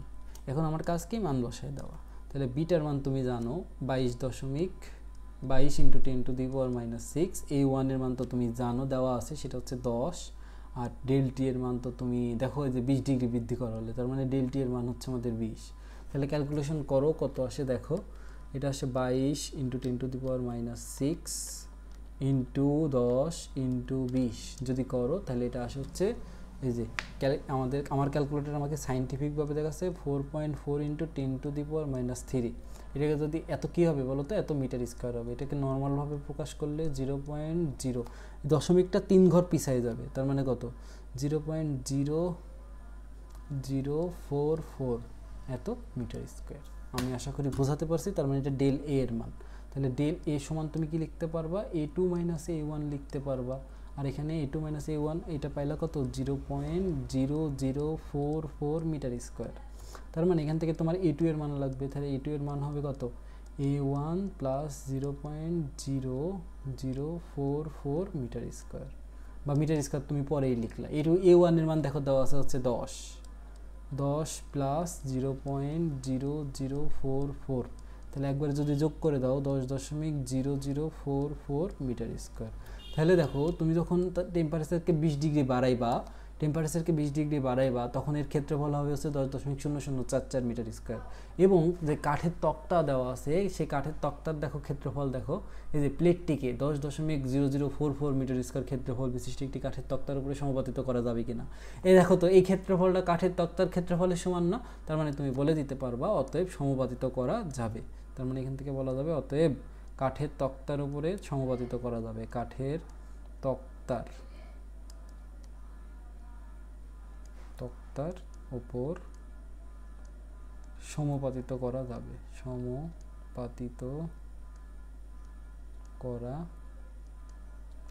বলো তো বুঝতে পেরেছো কিনা অঙ্কটা? বুঝতে পেরেছো? একটু রেসপন্স করো। না বুঝতে পারলে বলো, আমি তোমাকে তো বোঝানোর জন্য আছি। আচ্ছা, এই অঙ্কগুলো কিন্তু পরীক্ষায় আসে, মানে আমি তোমাকে এমন অধ্যায়গুলো করাইতেছি যেখান থেকে তুমি প্রশ্ন পাবাই। আমি এতদিন পর্যন্ত যে অধ্যায়গুলো করাইছি প্রথম অধ্যায় বাদে কোনো জায়গা থেকে প্রশ্ন মিস যাওয়ার কোনো কারণই নাই। প্রত্যেকটা অধ্যায় থেকে প্রশ্ন আসে, প্রত্যেকবারই আসে। করো, একটু মনোযোগ দিয়ে করো, পরীক্ষায় ভালো করা কঠিন কিছু না। আচ্ছা, এরপরে দেখো আমাকে বলতেছে 4 নম্বর প্রশ্ন যে 2 মিটার কিউব আয়তনের একটি ইস্পাতের গোলকের তাপমাত্রা কি পরিমাণ বৃদ্ধি করা গেলে এই গোলকটির আয়তন 0.01 মিটার কিউব পরিমাণ বৃদ্ধি পাবে। সমস্যা নেই, তার মানে কি দেখো এখানে গোলক নিয়ে কাজ করতে হবে, তার মানে কি এখন আমরা আয়তনে চলে আসছি আর কি। এখন আমাদের ক্ষেত্রফলে হবে না, এখন আমাদের কি করতে হবে, আয়তনের জন্য আয়তন প্রসারণ সহগকে বের করতে হবে। এখন পদার্থটার দিকে খেয়াল করো, এখানেও পদার্থ হচ্ছে ইস্পাত, আমরাও দেখো এখানেও ইস্পাত নিয়ে কাজ করতেছি, অর্থাৎ আমরা এখান থেকে ইস্পাতের দৈর্ঘ্য প্রসারণ সহগ থেকে ইস্পাতের আয়তন প্রসারণ সহগকে বের করে আনতে পারি। কিভাবে আমি তোমাকে দেখাই। প্রথম কথা, সলিউশন লিখে নাও, তারপরে তুমি লিখো এখানে ইস্পাতের আয়তন প্রসারণ সহগ। ইস্পাতের প্রথমে দৈর্ঘ্য প্রসারণ সহগটা লিখে নিই। ইস্পাতের দৈর্ঘ্য প্রসারণ সহগ, দৈর্ঘ্য প্রসারণ সহগ আলফা সমান 11 × 10⁻⁶ কেলভিন ইনভার্স 1। অতএব আয়তন প্রসারণ সহগ, আয়তন প্রসারণ সহগ, যেটাকে তুমি কি দ্বারা প্রকাশ করো, গামা দ্বারা প্রকাশ করো, আর গামা সমান হচ্ছে 3 আলফা। আমি তোমাকে গতকাল শিখাইছি 3 × আলফার মান হচ্ছে 11 × 10⁻⁶ কেলভিন ইনভার্স 1। যদি মান বসায় গুণ করে দাও তাহলে এটা আসে হচ্ছে আমাদের 33.33 × 10⁻⁶ কেলভিন ইনভার্স 1। আমরা আয়তন প্রসারণ সহগ পেয়ে গেছি। এখন আমাদের উদ্দীপকে কি কি তথ্য দেওয়া আছে সেগুলো আমরা নোট ডাউন করে ফেলি। দেখো 2 মিটার কিউব আয়তনের একটি ইস্পাতের, মানে এটা আমাদের আদি আয়তন। তাহলে এখানে তুমি লিখতে পারবা, এখানে আদি আয়তনকে আমরা V1 দ্বারা প্রকাশ করতাম এবং V1 এর মান দেওয়া আছে 2 মিটার কিউব। আর এই এককটা দেখো আমাদের এসআই এককে দেওয়া আছে, সমস্যা নেই। তাপমাত্রা কি পরিমাণ বৃদ্ধি করলে, দেখো তাপমাত্রা কি পরিমাণ বৃদ্ধি করলে এই কথাটা একটু বোঝো। মানে শুরুতে কিছু একটা তাপমাত্রা আছে, সেখান থেকে তাপমাত্রাটাকে তোমার বাড়াইতে হবে, বাড়াই নতুন কিছু একটা হবে, মানে তাপমাত্রা বৃদ্ধি করলে, তার মানে এখানে ∆T এর মান জানতে চাইছে। এখানে তোমাকে বুঝতে হবে কিসের মান জানতে চাই, তার মানে এখানে আমাকে ∆T এর মান জানতে চাইছে। তার মানে আমরা এখন লিখে দিতে পারবো ∆T সমান হোয়াট, এটা আমাদের জানতে চাইছে যে বৃদ্ধি করা হলে গোলকটির আয়তন এই পরিমাণ বৃদ্ধি পাবে। দেখো আবার বলছে আয়তন বৃদ্ধি পাবে, মানে শুরুতে একটা আয়তন ছিল, এখান থেকে আয়তনটাকে বাড়াইতে হবে। কতটুকু বাড়াবা, এই যে 0.01 মিটার কিউব পরিমাণ, তারপরে নতুন একটা আয়তন পাবা। তার মানে এখানে কিন্তু আমাদের ∆V এর মান দেওয়া আছে, যে এটা হচ্ছে ∆V এর মান। তাহলে এখান থেকে আমরা ∆V এর মানটা লিখে নিতে পারি, সেটা হচ্ছে আমাদের 0.01 মিটার কিউব। আমাদের কিন্তু এই তিনটা তথ্য দেওয়া আছে, আমরা লিখে নিলাম। এরপরে কি আমাদের সূত্র আমরা জানি, আমরা দেখো আমরা কিন্তু এখান থেকে আয়তন প্রসারণ সহগও বের করে ফেলছি। আয়তন প্রসারণ সহগকে আমরা গামা দ্বারা প্রকাশ করি এবং গামার মান আমরা পেয়েছি হচ্ছে 3.3 না 33 লিখি একবারে, আমাদের জন্য ভালো হবে। 33 × 10⁻⁶ কেলভিন ইনভার্স 1। এখন আমরা তো জানি, আমরা সূত্র জানি না, তাহলে এখন আমরা লিখতে পারি যে আমরা জানি আমরা এখানে দেখো যেহেতু আয়তন নিয়ে কাজ করতেছি, তার মানে আয়তন প্রসারণ সহগের সূত্রটা লিখবো। তাহলে গামা = আমাদের আয়তনের পরিবর্তন ডিভাইডেড বাই আদি আয়তন ইনটু তাপমাত্রার পরিবর্তন। এখন আমরা কি করব, সিম্পলি আমাদের যা জানতে চাইছে, আমাদের জানতে চাইছে কি পরিমাণ তাপমাত্রা বৃদ্ধি করলে, তার মানে ∆T এর মান। তাহলে ∆T-কে এক সাইডে রেখে বাকিগুলোকে সবগুলোকে অন্য সাইডে পাঠাই দিব। তাহলে ∆T-কে এই সাইডে রাখলাম আর বাকিগুলোকে ওই সাইডে যদি পাঠাই দিই এরকম হবে। তাহলে ∆V divided by V1 into gamma, মানে এক কথায় কি ∆T-কে উপরে তুলে দিলাম আর এই যে গামা আছে গামাকে নিচে নামাই দিলাম। তাহলে আসো মান বসাই দিই, এইখানেই মান বসাই। তাহলে ∆V এর মান দেখো দেওয়া আছে 0.01, তাহলে 0.01, খুবই ভালো কথা। এরপরে আমাদের বলতেছে V1 এর মান দেখো দেওয়া আছে 2 এবং গামার মান তুমি বের করছো হচ্ছে 33 × 10⁻⁶। মান বসাই দিলেই তো তুমি ∆T এর মান পেয়ে যাবে এবং এটাই আমাদের জানতে চাইছে। আসো বসাই দিই, তাহলে 0.01 ইন্টু ডিভাইডেড বাই 2 × 33 × 10⁻⁶ আসে হচ্ছে 151.51 কেলভিন, অথবা এটাই আমাদের ডিগ্রি সেলসিয়াস, কারণ পার্থক্যটা কেলভিনেও যা ডিগ্রি সেলসিয়াসেও তাই। তাহলে 151.51 ডিগ্রি সেলসিয়াস, মানে তাপমাত্রাকে তুমি যদি এতটুকু বৃদ্ধি করো তখন কি হবে বলো তো, আমাদের আয়তন অতটুকু বৃদ্ধি পাবে। তাহলে এখানে লিখতে পারো তাপমাত্রা এতটুকু বৃদ্ধি করলে, তাপমাত্রা 151.51 ডিগ্রি সেলসিয়াস বৃদ্ধি করলে আমি ডিগ্রি সেলসিয়াসে কেন নিলাম জানো? কারণ আমরা আসলে ডিগ্রিতে ভালো বুঝি। আজকের দিনের তাপমাত্রা কত? 1.5 ডিগ্রি সেলসিয়াস, সেজন্য আর কি ডিগ্রি সেলসিয়াসে নেওয়া, যে আমরা ডিগ্রি সেলসিয়াসটা ভালো বুঝি। এত বৃদ্ধি করলে আমাদের কি হবে? আয়তন 0.01 মিটার কিউব পরিমাণ বৃদ্ধি পাবে। বলো তো এটা বুঝতে পেরেছো কিনা? বুঝতে পেরেছো? বুঝছি। ওকে, এবার আমাদের 6 নম্বর। এরপরে আরেকটা আছে, 2টা অঙ্ক আছে। এই 2টা অঙ্ক হচ্ছে বোঝার মতো অঙ্ক। পরীক্ষায় প্রশ্ন কঠিন করতে চাইলে এই ধরনের প্রশ্নগুলো দিতে পারে। একটু বুঝো, ঠিক আছে? একটু বুঝার মতো আছে, কঠিন না, তবে বুঝার মতো। এখানে বলতেছে একটি ইস্পাতের গোলকের তাপমাত্রা কি পরিমাণ বৃদ্ধি করলে গোলকটির আয়তন হচ্ছে আমাদের 1% বৃদ্ধি পাবে। যেহেতু দেখো আমাদের ইস্পাতের কথা বলতেছে, আবার এখানে একটা গোলকের কথা বলতেছে, তার মানে প্রথম অবজারভেশন এটা হচ্ছে ইস্পাত। তার মানে কি? ইস্পাতের গোলক, তার মানে এখানে আয়তন নিয়ে কাজ করা হবে। আর আয়তন নিয়ে কাজ করলে ইস্পাতের আয়তন প্রসারণ সহগ আসবে।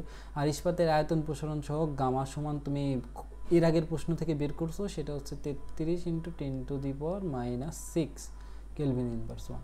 এটা হচ্ছে আয়তন প্রসারণ সহগ ইস্পাতের গোলক। কারণ আমাদের দেখো উদ্দীপকে ইস্পাত নিয়ে কাজ করা হয়েছে। ঠিক আছে, আমরা পেয়ে গেলাম যে তাপমাত্রা কি পরিমাণ বৃদ্ধি করলে গোলকটির আয়তন 1% বৃদ্ধি পাবে। তার মানে দেখো আমরা কিন্তু কি জানি না, আমরা জানি না যে এই তাপমাত্রা কতটুকু বৃদ্ধি করলে এর আয়তন অতটুকু বৃদ্ধি পাবে। দেখো আয়তন এত % বৃদ্ধি পাইতে গেলে তার একটা তো আদি আয়তন থাকা লাগে। দেখো তোমার যদি কোনো কিছু না থাকে, তোমাকে যখন বলে যে তোমাকে আমি তোমার কাছে যেই টাকা আছে সেই টাকার 5% বা 50% দিব, বা ওই যে আমি তোমাকে একটা বাস্তব ভিত্তিক উদাহরণ দিই। মনে করো তোমার স্যালারি 5% বৃদ্ধি পাইলো। তোমার স্যালারি 5% বৃদ্ধি পাইলো, এই কথাটার অর্থ কি? এই কথার অর্থ হচ্ছে তোমার স্যালারি যা ছিল তার 5% বৃদ্ধি পেয়েছে। মনে করো তোমার স্যালারি ছিল হচ্ছে 20,000 টাকা, 20,000 টাকা তোমার স্যালারি এটা ছিল। এখন তুমি ভালো কাজ করছো, তাই তোমাকে তোমার বস বললো যে তোমার স্যালারি সামনের মাস থেকে 5% বেশি পাবা, 5% বৃদ্ধি। এই 5% বৃদ্ধি মানে কোন টাকার 5% বলো তো? এই 20,000 টাকার 5%। মানে কি? তোমার স্যালারি আগে 20,000 তো ছিলই, এবং সেখানে তুমি 20,000, এই 20,000-এর আবার 5% পাবা, 20,000-এর 5% বৃদ্ধি পাবা। মানে এক কথায় তোমার তো 20,000 টাকা ছিলই, আবার সেই 20,000-এর 5% পাচ্ছ। তখন কি এই 20,000 আর 20,000-এর 5% যোগ করে যা হয় তাই কত আসে আমি তোমাকে দ্বারা বলি। তাহলে 20,000-এর 5%, তাহলে 20,000 × 5%। 5% মানে কত? 1/100। তাহলে 100 করে দিলাম, এটা মানে 1,000 পারছে আর কি।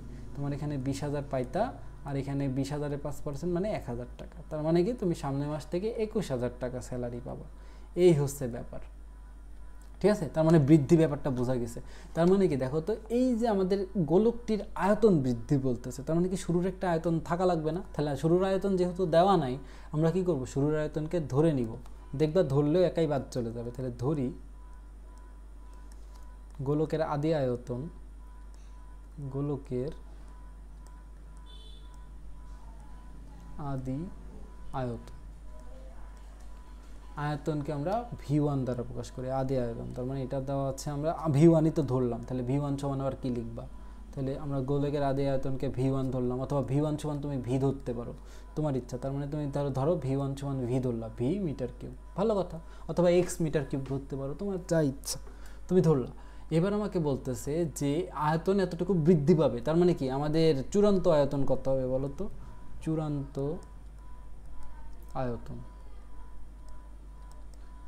আয়তন V2 সমান হবে, আমাদের তো V1 ছিলই, তারপরে কি?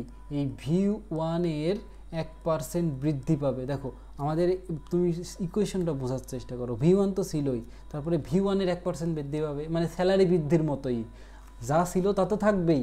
তারপরে ওই আদি অবস্থার আবার 5% বৃদ্ধি পেয়েছিল স্যালারি, তাই এখানেও তাই, যা ছিল তা তো থাকবেই, এবং আদি আয়তনের 1% বৃদ্ধি পাবে, এর মানেই তো গুণ। ঠিক আছে, এটা বোঝা গেছে।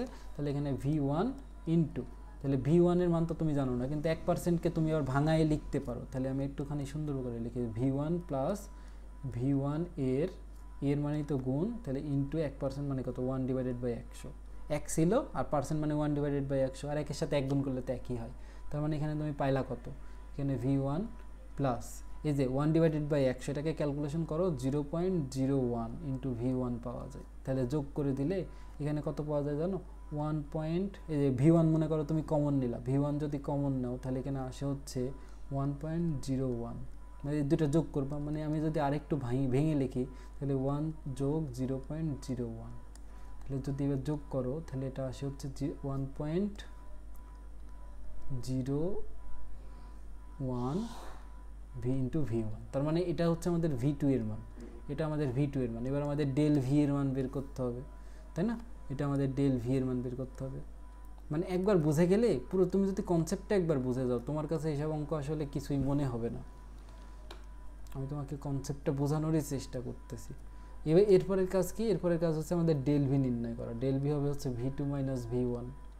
ভি2 মাইনাস ভি1 কি? ভি2 দেখো, ভি2 এর মান আমরা বের করলাম, এটা হচ্ছে যে 1.01 ভি1, আর এটা আমাদের কত, আর ভি1 এর মান কত? ভি1 এর মান তো শুধুমাত্র, আচ্ছা এখানে তো ভি1 সমান তো ভি ধরছো না, তাহলে চেঞ্জ করতে পারো, অথবা চেঞ্জ করারও দরকার নেই, তাহলে ভি1 হলো, তাহলে এটা হলো 0.01 ইন্টু ভি1, ঠিক আছে? আর ভি1 এর মান তুমি ভি ধরছো, তাহলে এখানে 0.01 ইন্টু ভি লিখে দিতে পারো। আমি তোমাকে সহজভাবে বলি, কঠিন লাগতে পারে, আমি তোমাকে আরেকবার বলি। দেখো, গোলকটির আদি আয়তন তুমি ধরে নিলা, এবার চূড়ান্ত আয়তন কি হবে? আমাদের বলতেছে গোলকটির আয়তন 1% বৃদ্ধি পাবে, এটা বৃদ্ধি। তার মানে কি? চূড়ান্ত আয়তন কত হবে? ভি2 সমান হবে হচ্ছে ভি1 প্লাস ভি1 এর 1% বৃদ্ধি পাইছে, এতটুকু হচ্ছে বৃদ্ধি, আর এতটুকু আমাদের আদি আয়তন ছিল। খুবই ভালো কথা।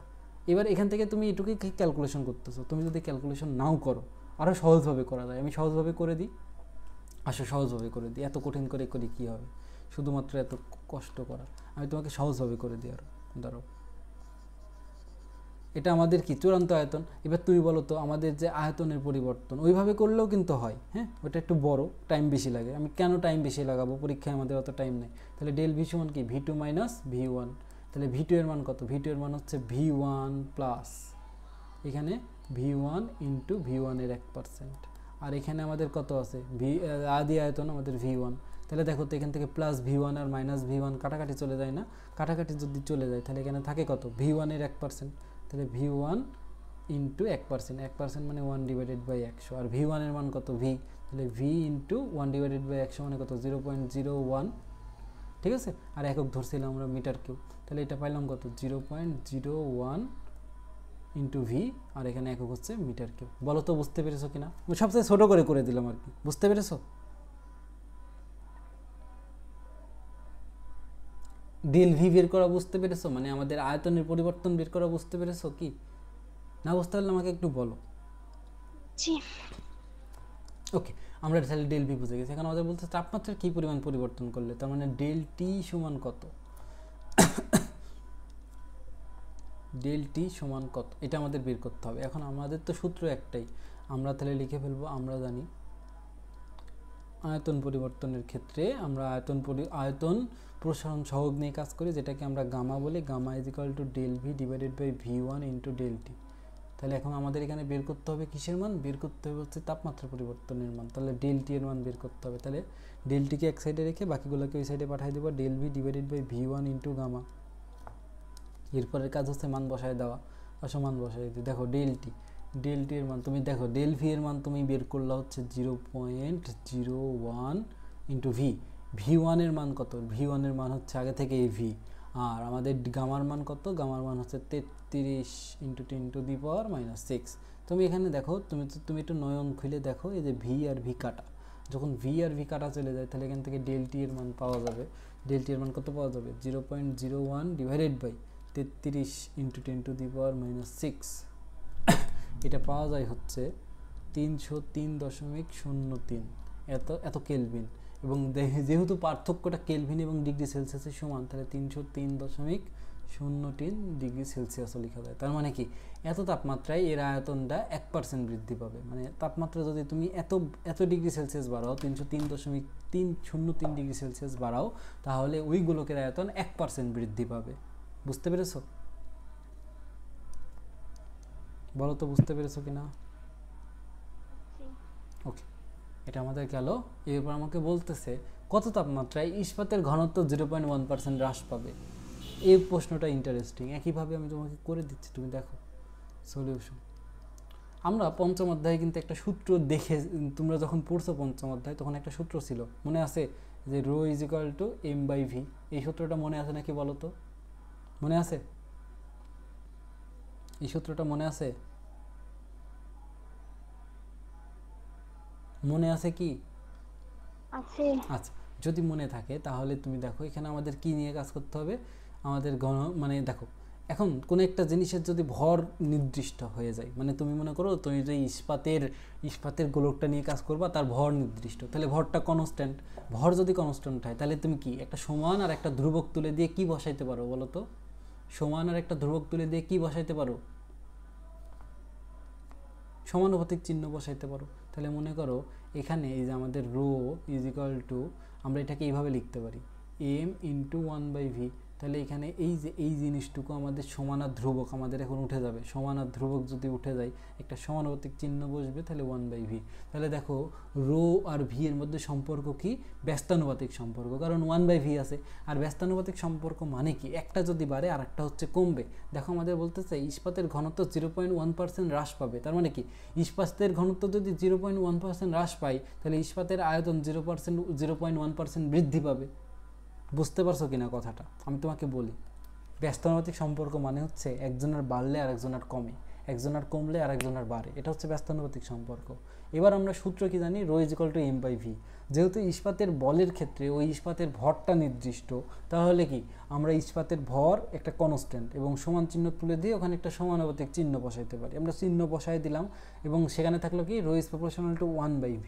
এবার দেখো আমাদের প্রশ্নে বলতেছে যে ইস্পাতের ঘনত্ব যদি 0.1% হ্রাস পায়, মানে ইস্পাতের ঘনত্বকে তুমি কমাবা। ইস্পাতের ঘনত্বকে যদি কমাও, তাহলে ইস্পাতের যে আয়তন সেটা অটোমেটিক্যালি বেড়ে যাবে। তার মানে কি? আমি এবারে একটা লাইন লিখতেছি যে ইস্পাতের ঘনত্ব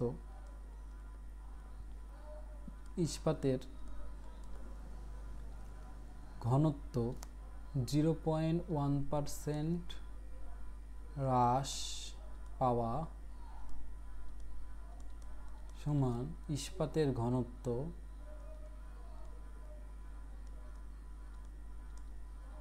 ইস্পাতের আয়তন, ঘনত্ব কেন, আয়তন 0.1% বৃদ্ধি পাওয়া একই কথা, তাই না? তুমি বুঝো, এই যে আয়তন আর আমাদের যে ঘনত্ব ব্যস্তানুপাতিকের সম্পর্ক, তো তার মানে কি একটা বাড়লে আর একটা কমবে। ঘনত্ব যেহেতু হ্রাস পাচ্ছে, আয়তন অবশ্যই বাড়বে। তাহলে আয়তন কতটুকু বাড়বে? ঘনত্ব যতটুকু হ্রাস পাবে আয়তনও তো ঠিক ততটুকুই বাড়বে। তার মানে কি এখানে যে ঘনত্ব হ্রাস পাই এই কথা বলতেছে, যদি এই কথা না বলে এখানে বলতো 0.1% আয়তন বৃদ্ধি পায়, একই প্রশ্ন কিন্তু, আয়তন বৃদ্ধি পায়, একই প্রশ্ন। বলো প্রশ্নটার মিনিং বুঝছো? তার মানে কি আমরা যেহেতু ঘনত্বের সূত্র শিখি নাই, তাহলে আমরা আয়তন নিয়ে কাজ করব। আমরা যেহেতু ঘনত্বের সূত্র শিখি নাই, আমরা আয়তন নিয়ে কাজ করব। ঠিক আছে, এবার আসো আমাদের বাকি সব কিছু আগের প্রশ্নের মতোই। কত তাপমাত্রায় ইস্পাতের ঘনত্ব এত % হ্রাস পাবে? আমরা তো আদি আয়তন জানি না, তাহলে আদি আয়তন ধরে নিব। এখানে ইস্পাতের আদি আয়তন, এখানে আদি আয়তন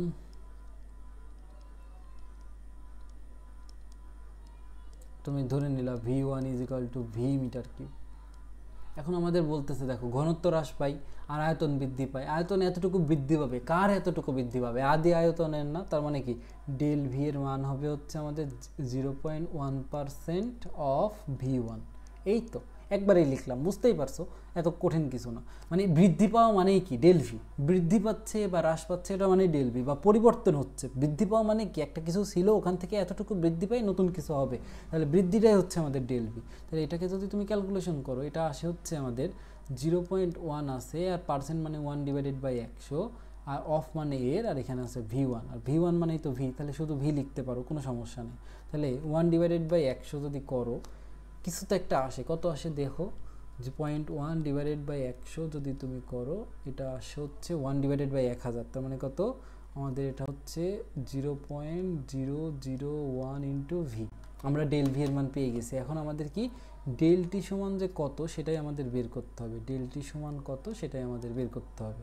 এবং এখান থেকে আমরা আরেকটা জিনিস আগে থেকে জানি যে এটা গামা, কারণ আমাদের এখানে আয়তন প্রসারণ সহগ লাগবে। গামা সমান হচ্ছে 33 × 10⁻⁶ কেলভিন ইনভার্স 1। এটা আমরা আগে থেকেই জানি। এখন আমরা কি করব বলো তো? ওই যে একইভাবে আয়তন প্রসারণ সহগের সূত্র ব্যবহার করে আমাদের যেটা চাচ্ছে সেটা বের করে ফেলবো। এখন আমরা কি জানি?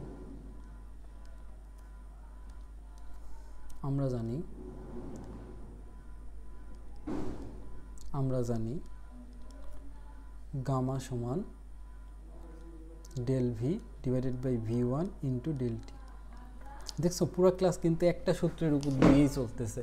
তাহলে গামার মান কত, তার মানে তুমি একটু টেস্ট পেপার খুলেই দেখিও এই টপিকটা কত গুরুত্বপূর্ণ। একবার এটা মান কেন বসাবো, আগে আমাদের যেটা দরকার সেটা বের করে আনি। তাহলে ডেল টি দরকার, ডেল টিকে এক সাইডে রেখে del V divided by V one into gamma লিখে দিলাম। তারপরে ডেল টি এর মানটা বের করে ফেলবো। ডেল টি এর মান হবে ডেল ভি এর মান কত বের করছো, এটা হচ্ছে 0.001 ইন্টু ভি, আর ভি1 এর মান তো শুধু আগে থেকেই ভি, আর গামার মান হচ্ছে 33 ইন্টু 10⁻⁻6। আচ্ছা, তার মানে দেখো এখানে তোমার ভি আর ভি কাটা, এই যে এই ভি আর এই ভি কাটা, তাহলে ক্যালকুলেশন করে দেখো ডেল টি এর মান কত আসে। এটা হচ্ছে 0.001 ডিভাইডেড বাই 33 ইন্টু 10⁻⁻6, এটা হচ্ছে 30.30 কেলভিন।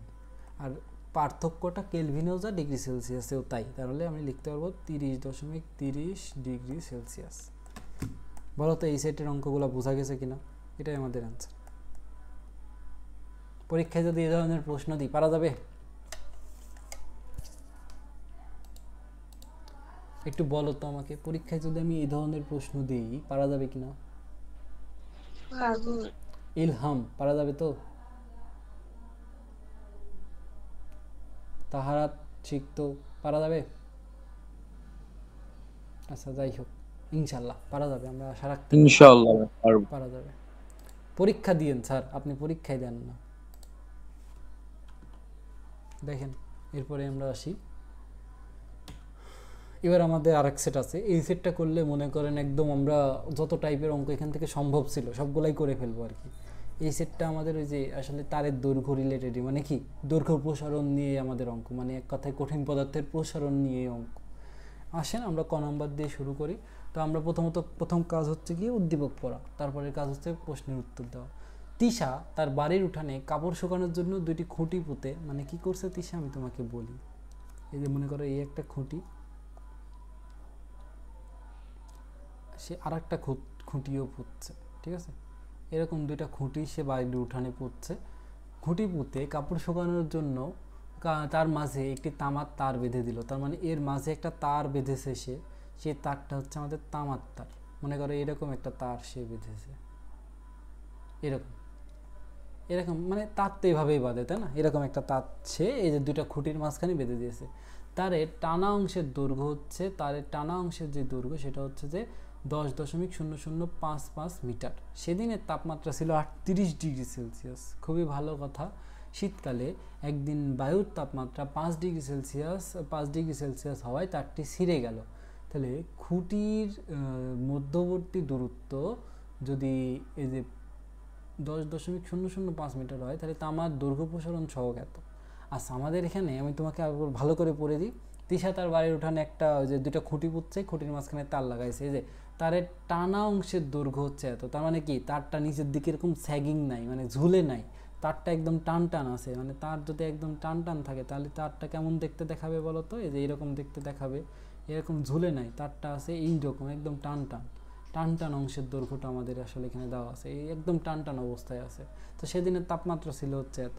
এখন দেখো এই টান টান অংশ যদি ছিঁড়তে হয়, মানে তার যদি ছিঁড়ে যেতে হয়, তাহলে তাপমাত্রা বাড়া লাগবে না কমা লাগবে? অবশ্যই কমা লাগবে। তার তাপমাত্রা বেড়ে গেলে তো প্রসারণ হবে, প্রসারণ হলে নিচের দিকে ঝুলে যাবে, তখন এই যে এই কেস হবে। কিন্তু আমাদের এখানে প্রশ্নে বলতেছে যে যে এই যে শীতকালে একদিন বায়ুর তাপমাত্রা 5 ডিগ্রি হয়েছে। দেখো তাপমাত্রা 38 ছিল এবং সেদিন হয়েছে 5, তার মানে কি তাহলে আমাদের দৈর্ঘ্যটা প্রসারণ হবে না, এখানে দৈর্ঘ্যটা সংকোচন হবে। আমি তোমাকে বলেছিলাম আমরা সংকোচনের অঙ্ক করব, এই সেই সংকোচনের অঙ্ক, ঠিক আছে, এই অঙ্কটা আমরা করব। এবার খুঁড়ি দুটির মধ্যবর্তী দূরত্ব দেওয়া আছে, কোনো সমস্যা নাই। আসো আমরা আগে ক নম্বরটা করি। ক নম্বর বলতেছে দিনের তাপমাত্রা ফারেনহাইট স্কেলে নির্ণয় করো। এখন সেদিনের তাপমাত্রা কত ছিল? 38 ডিগ্রি সেলসিয়াস, ঠিক আছে। তাহলে দিনের তাপমাত্রাকে আমরা ফারেনহাইট স্কেলে প্রকাশ করব। তাহলে আসো প্রথমত প্রকাশ করে ফেলি। তুমি লিখে নিলা, দেওয়া আছে সেদিনের তাপমাত্রা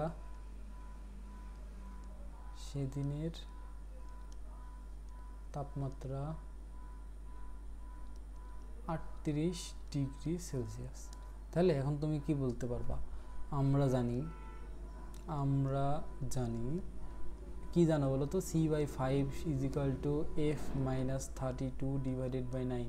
এই সমীকরণ দিয়ে আমরা কি করি, যে সেলসিয়াসকে ফারেনহাইট এবং ফারেনহাইটকে সেলসিয়াসে নিয়ে যাই। তাহলে এখানে তুমি সেলসিয়াসের মান বসায় দাও, সেটা হচ্ছে 38 ডিভাইডেড বাই 5।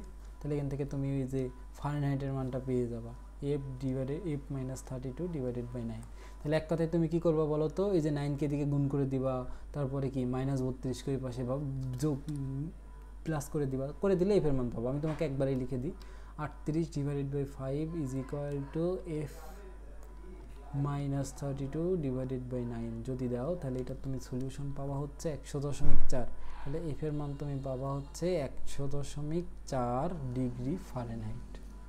এটাই হচ্ছে আমাদের ফারেনহাইট স্কেলে সেদিনের তাপমাত্রার মান। বলো তো বুঝতে পেরেছো কিনা? এটা তো না বোঝার কিছু নেই, ছোট মানুষের অঙ্ক, ছোট মানুষের অঙ্ক। আসো খ নম্বর দেখি। দেখো, শীতকালে তারটি ছিঁড়ে যাওয়ার কারণ বিশ্লেষণ করতে বলতেছে। শীতকালে তারটি ছিঁড়ে যাওয়ার কারণ হচ্ছে যে, শীতকালে তারটি ছিঁড়ে যাওয়ার কারণ কি, তাপমাত্রা কমে গেছে, তাপমাত্রা করে গেলে সংকোচন হয়েছে, সংকোচনের কারণেই তো তারটি ছিঁড়ে গেছে, তাই না? এখন আমাদের তারটি যদি ছিঁড়ে যাওয়ার কারণ ব্যাখ্যা করতে হয়, আমাদেরকে আসলে দেখতে হবে যে এই যে খুঁটি দুটার মধ্যবর্তী যে দৈর্ঘ্য, এর থেকে যদি কম হয়, তারের দৈর্ঘ্য যদি এর থেকে কম হয়, অবশ্যই তার ছিঁড়ে যাবে। তাহলে আমরা দেখি যে 5 ডিগ্রিতে আসলে দৈর্ঘ্য কতটুকু হয়, তাহলেই তো হচ্ছে 5 ডিগ্রিতে দৈর্ঘ্য কতটুকু হয়। তুমি একটা জিনিস মনে রাখবা, কোনো সময় যদি মনে করো তাপমাত্রা বৃদ্ধি পায়, সেখানে দৈর্ঘ্য অবশ্যই প্রসারিত হবে। কোনো জায়গায় যদি তাপমাত্রা হ্রাস পায়, তাহলে দৈর্ঘ্য সংকুচিত হবে। তোমার জন্য আমি এই লাইনটা লিখে দিই, তাপমাত্রা বৃদ্ধি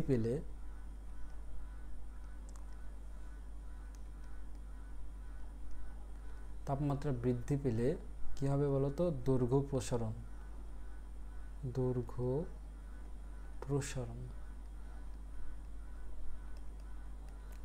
আর তাপমাত্রা হ্রাস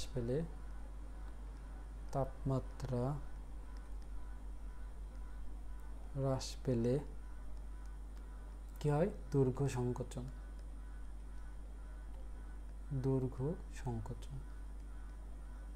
যেমন দেখো, এখানে তাপমাত্রা 38 থেকে 5-এ গেছে, তার মানে দৈর্ঘ্য সংকোচন হয়েছে।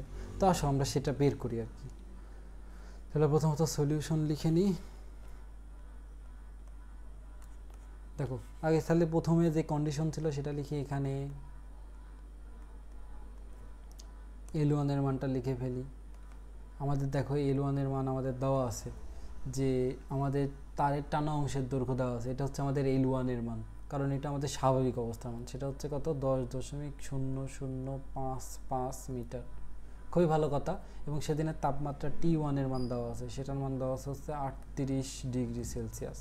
ঠিক আছে, এবার আমাদের কি বলছে, তাপমাত্রা কমছে, T1 থেকে কমে যখন T2 হয়েছে, তখন সেটা হয়েছে হচ্ছে 5 ডিগ্রি সেলসিয়াস।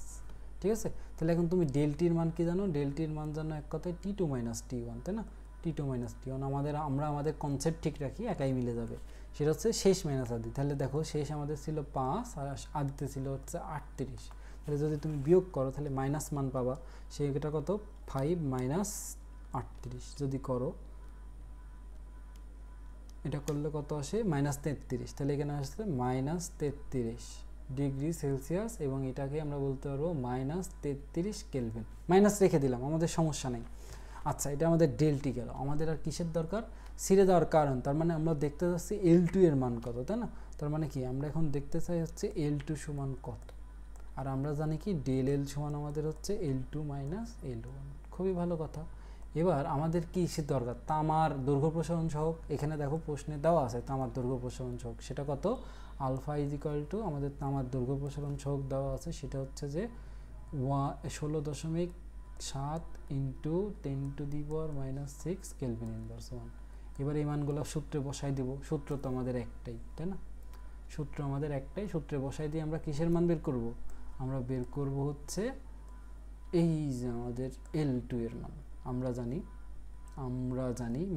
মানে আমরা জানি কি, alpha is equal to del L divided by L1 into del t. খুবই ভালো কথা। এখান থেকে আমাদের ডেল L এর মান বের করতে হবে। ডেল L এর মান হবে হচ্ছে আমাদের, সবগুলা গুণ হয়ে যাবে নিচেরগুলা, তাহলে আলফা L1 ডেল টি। আসো মানগুলা বসাই দিই। তাহলে ডেল এল এর মান আমরা পাবো, আলফার মান আমরা দেখো দেওয়া আছে হচ্ছে 16.7 ইন্টু 10⁻⁶। এল ওয়ানের মান দেখো দেওয়া আছে হচ্ছে 10.0055, আর ডেল টি এর মান দেখো দেওয়া আছে হচ্ছে -33। এটা -33, হ্যাঁ, যা মান আসছে তুমি তাই বসাবা, তোমার টেনশন নাই, একলাই সংকোচনের মান বেরোয় যাবে। তাহলে এখানে দেখো আমাদের যা মান আছে আমরা সব বসাই দিই, 16.7 ইন্টু 10⁻⁶, তারপরে ইন্টু 10.000055 ইন্টু -33 আসে হচ্ছে আমাদের, এটা আসে হচ্ছে -0.06, ঠিক আছে, -0.0606। আচ্ছা, খুবই ভালো কথা। এরপরে দেখো ডেল এল এর মান তুমি বসাইতে পারো। এখন ডেল এল এর মান কত বসাইবা, দেখো তোমার ডেল এল এর মান হচ্ছে L2 - L1, আর এখানে আছে কত -0.0606। আচ্ছা, এরপরে L2 এর মান হবে কত, এই যে -L1 ওই যে গেলে +L1 হবে, L1 +L1 -0.0606। খুবই ভালো কথা। এরপরে তুমি মান বসায় দাও, L1 এর মান দেখো দাও জানা আছে তোমার 10.00 কত 55 -0.0606 বিয়োগ করে দাও, তাহলে 10.0055 প্লাস অ্যান্সার, এটা আসে হচ্ছে আমাদের 9.94। এত কি হবে বলো তো, এত মিটার হবে। এবার তুমি আমাকে বলো আমাদের দুইটা তারের মধ্যবর্তী দৈর্ঘ্য কত ছিল, দুইটা ওই যে খুঁটির মধ্যবর্তী দৈর্ঘ্য ছিল আমাদের 10.005 মিটার, দুইটা খুঁটির মধ্যবর্তী দূরত্ব। কিন্তু আমাদের ওই যে তাপমাত্রা যখন 5 ডিগ্রিতে নেমে আসে তখন আমাদের দুইটা তারের তখন দৈর্ঘ্য হয়েছে 9.94 মিটার। তাহলে বলো তো তারটি ছিঁড়ে যাবে না, তার ছিঁড়ে যাবে কিনা, তাই না? তার তো ছিঁড়ে যাওয়াই উচিত। আমি তোমাকে আবার বলি, আমাদের দুইটা খুঁটির মধ্যবর্তী দৈর্ঘ্য, আমি যদি একটু চিত্র আঁকায় দেখাই, মনে করো একটা খুঁটি এবং এটা আমাদের আর একটা খুঁটি, এই হচ্ছে দুইটা খুঁটি। এখন এই যে দুইটা খুঁটির মধ্যবর্তী যে দূরত্ব সেটা তো আমাদের দেখো প্রশ্নে দেওয়া আছে, তাই না? সেটা আমাদের প্রশ্নে দেওয়া আছে এবং সেটার মানও দেওয়া আছে, সেটা কত 10.005 মিটার। কিন্তু আমাদের যখন টেম্পারেচার 5 ডিগ্রি সেলসিয়াস হচ্ছে তখন এই তারের দৈর্ঘ্যটা হচ্ছে কত, এই তারের দৈর্ঘ্য হচ্ছে 9.94 মিটার। আমাদের দুইটা খুঁটির মধ্যবর্তী দৈর্ঘ্য এত, তারের দৈর্ঘ্য হচ্ছে এত, তাহলে তার তো ছিঁড়েই যাবে, কারণ তার তো আমাদের এতখানি দূরত্ব কাভার করতে পারতেছে না, তাই না? তার ছিঁড়ে যাবে না, তাহলে তার ছিঁড়ে যাওয়ার কারণ হচ্ছে তারের দৈর্ঘ্য সংকোচন। তাহলে তার ছিঁড়ে যাওয়ার কারণ, তার ছিঁড়ে যাওয়ার কারণ হচ্ছে দৈর্ঘ্য সংকোচন।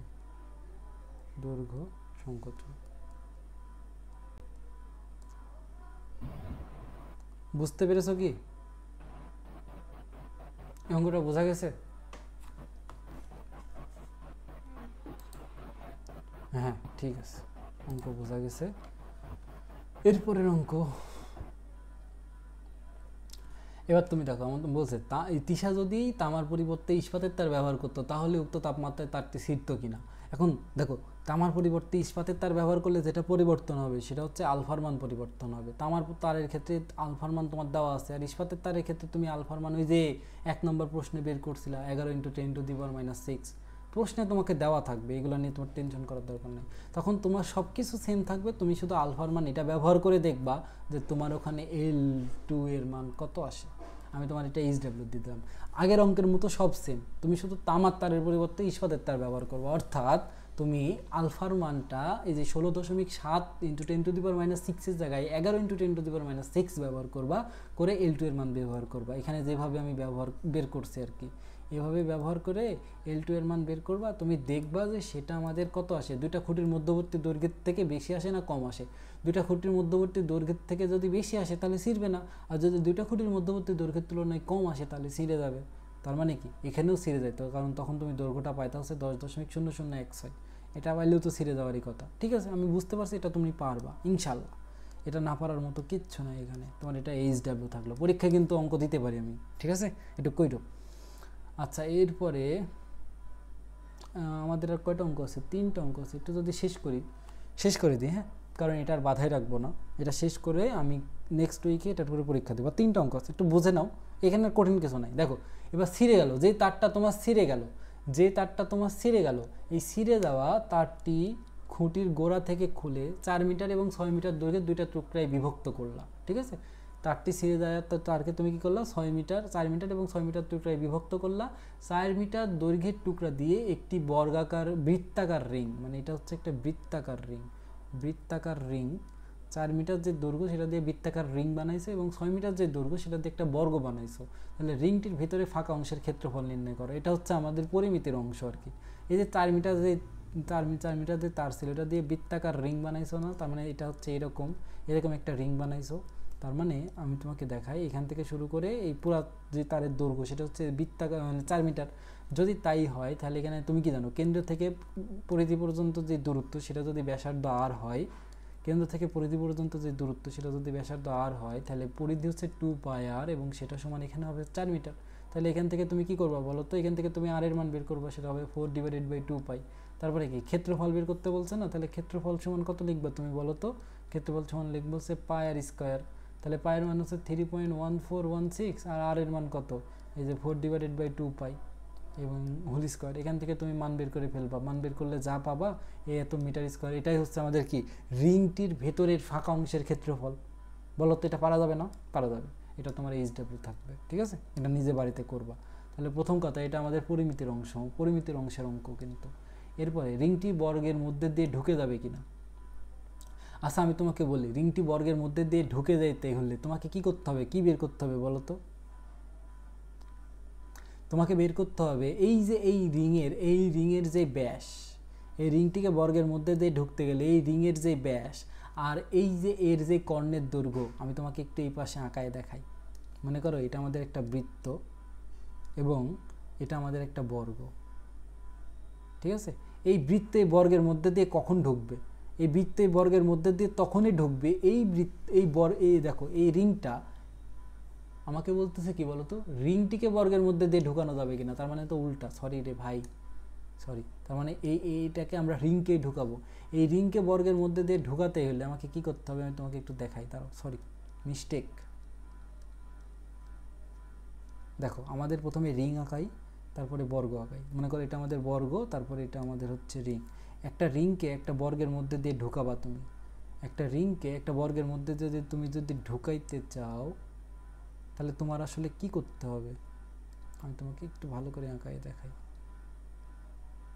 আচ্ছা হয়েছে, এই যে মনে করো তুমি এই যে রিং, আমি একটু অন্য কালার দিয়ে দিই, এই রিংকে এই বর্গের মধ্যে দিয়ে ঢুকাতে হলে কী করতে হবে দেখো তো, এই যে এই বর্গের যে বাহুর দৈর্ঘ্য এবং এই বৃত্তের যে ব্যাস, দুইটাকে কী হইতে হবে বলো তো, সমান হতে হবে অথবা ছোট হইতে হবে। তার মানে তোমাকে এখানে কি করতে হবে বলো তো, এই যে বর্গ মানে যে বর্গক্ষেত্রটা এর বাহুর দৈর্ঘ্য নির্ণয় করবা। এই বাহুর দৈর্ঘ্য তুমি কীভাবে নির্ণয় করবা, যে 6 মিটার দিয়ে বর্গ বানাইছো, তার মানে কি বর্গক্ষেত্রের একটা বাহুর দৈর্ঘ্য যদি a হয় তাহলে কি পরিসীমা হবে 4a এবং 4a সমান 6। তাহলে তুমি এখান থেকে a এর মান বের করলো 6/4।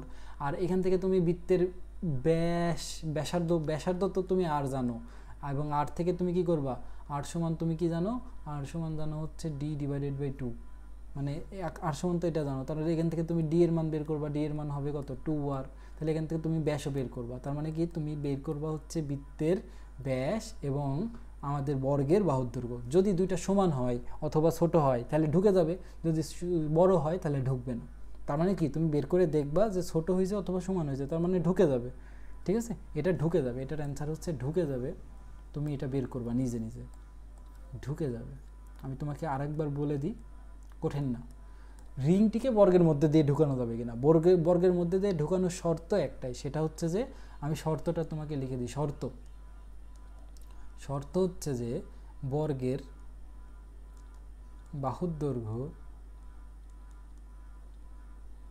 বাহুর দৈর্ঘ্য বৃত্তের ব্যাসের সমান হবে, ব্যাসের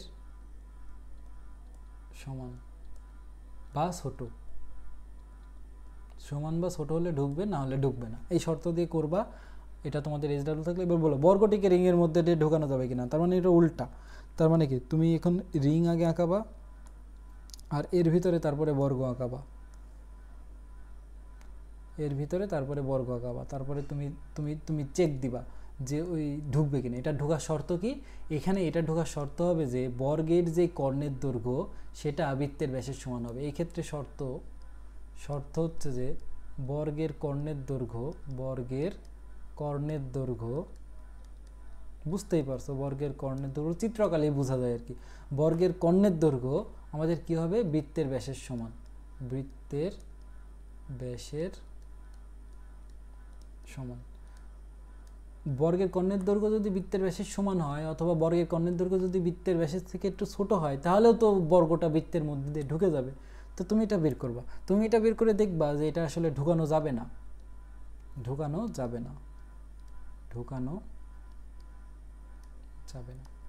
এইখান থেকে আমাদের এই অধ্যায় থেকে মানে এই টপিক থেকে আর কি এই ধরনের প্রশ্নগুলাই করা যায়। পরীক্ষায় দেখবা এর বাইরে আসলে কোনো প্রশ্নই নাই। আমি তোমাকে এখনই দেখাই দিচ্ছি যে এর বাইরে আসলে প্রশ্ন সম্ভব না। আমি তোমাকে 2টা সেট অঙ্ক করাইছি, 2টা সেটের মধ্যে ক্ষেত্রফলের প্রসারণ আর দৈর্ঘ্যের প্রসারণ আর আয়তনের প্রসারণ রিলেটেড যত সমস্যা সম্ভব আমি তোমাকে সবগুলাই করাইছি, ঠিক আছে? আমি তোমাকে সবগুলাই করাইছি। এখন আমি তোমাকে যে জিনিসটা দেখাবো সেটা হচ্ছে যে এই ধরনের প্রশ্নই তোমার পরীক্ষায় আসে। আমি তোমাকে দেখাই, আমি তোমাকে প্রেজেন্ট করি ইন্টার স্ক্রিন। ওকে, আমি এখানেও ক্যাপচার দিয়ে দিই, ডিসপ্লে ক্যাপচার। কোনটা, উইন্ডোজ ক্যাপচার, ডিসপ্লে ক্যাপচার। একটা ডিসপ্লে ক্যাপচার নিয়ে আসি।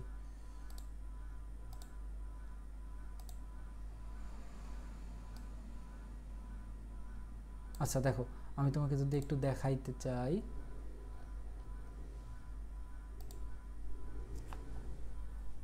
ডাউনলোড হয়ে যাক, আসছি। একটু যদি দেখাই, দেখো এটা হচ্ছে তোমাদের সেই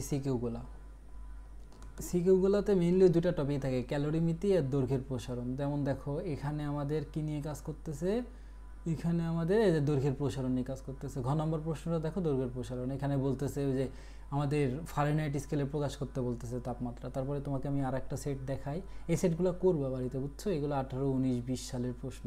21 সাল থেকে তো ভালো করে পরীক্ষাই হয় নাই, সেই জন্য ওই সময়ের পরীক্ষার প্রশ্ন পাওয়া যায় না।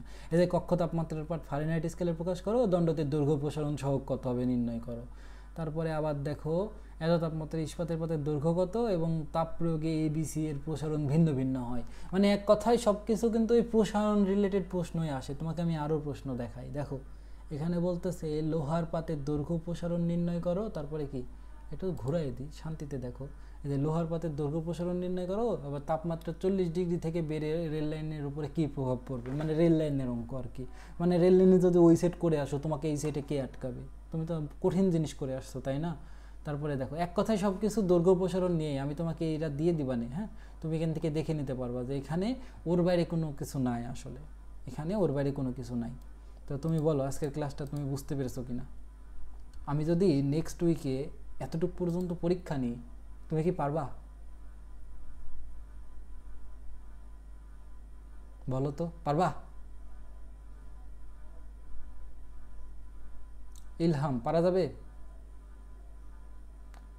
রুনি পারা যাবে? ইপ্তিমণি পারা যাবে কিনা বলো? ঠিক আছে, ঠিক আছে, তাহলে ধন্যবাদ। আমি নেক্সট উইকে এতদূর পর্যন্ত পরীক্ষা নিব। এই 2 সেট অঙ্ক খুব ভালোভাবে কইরো। যেটা পারবো না আমাকে একটু ইনবক্সে দয়া করে বলিও, অথবা গ্রুপে বলিও, আমি তোমাকে সমাধান করে দেখাই দিব। কিন্তু দয়া করে বলিও, না বললে আসলে সমস্যা। আমি এতদূর শেষ করি। আর কালকে আমাদের 16.4 শুরু হবে। 3টা ক্লাসেই 16.4 শেষ হয়ে যাবে। তাহলে আমাদের তারপরে ত্রিকোণমিতি শুরু করতে পারবো। তো টিল দেন ভালো থাকো, আমাদের আবার দেখা হবে কালকে।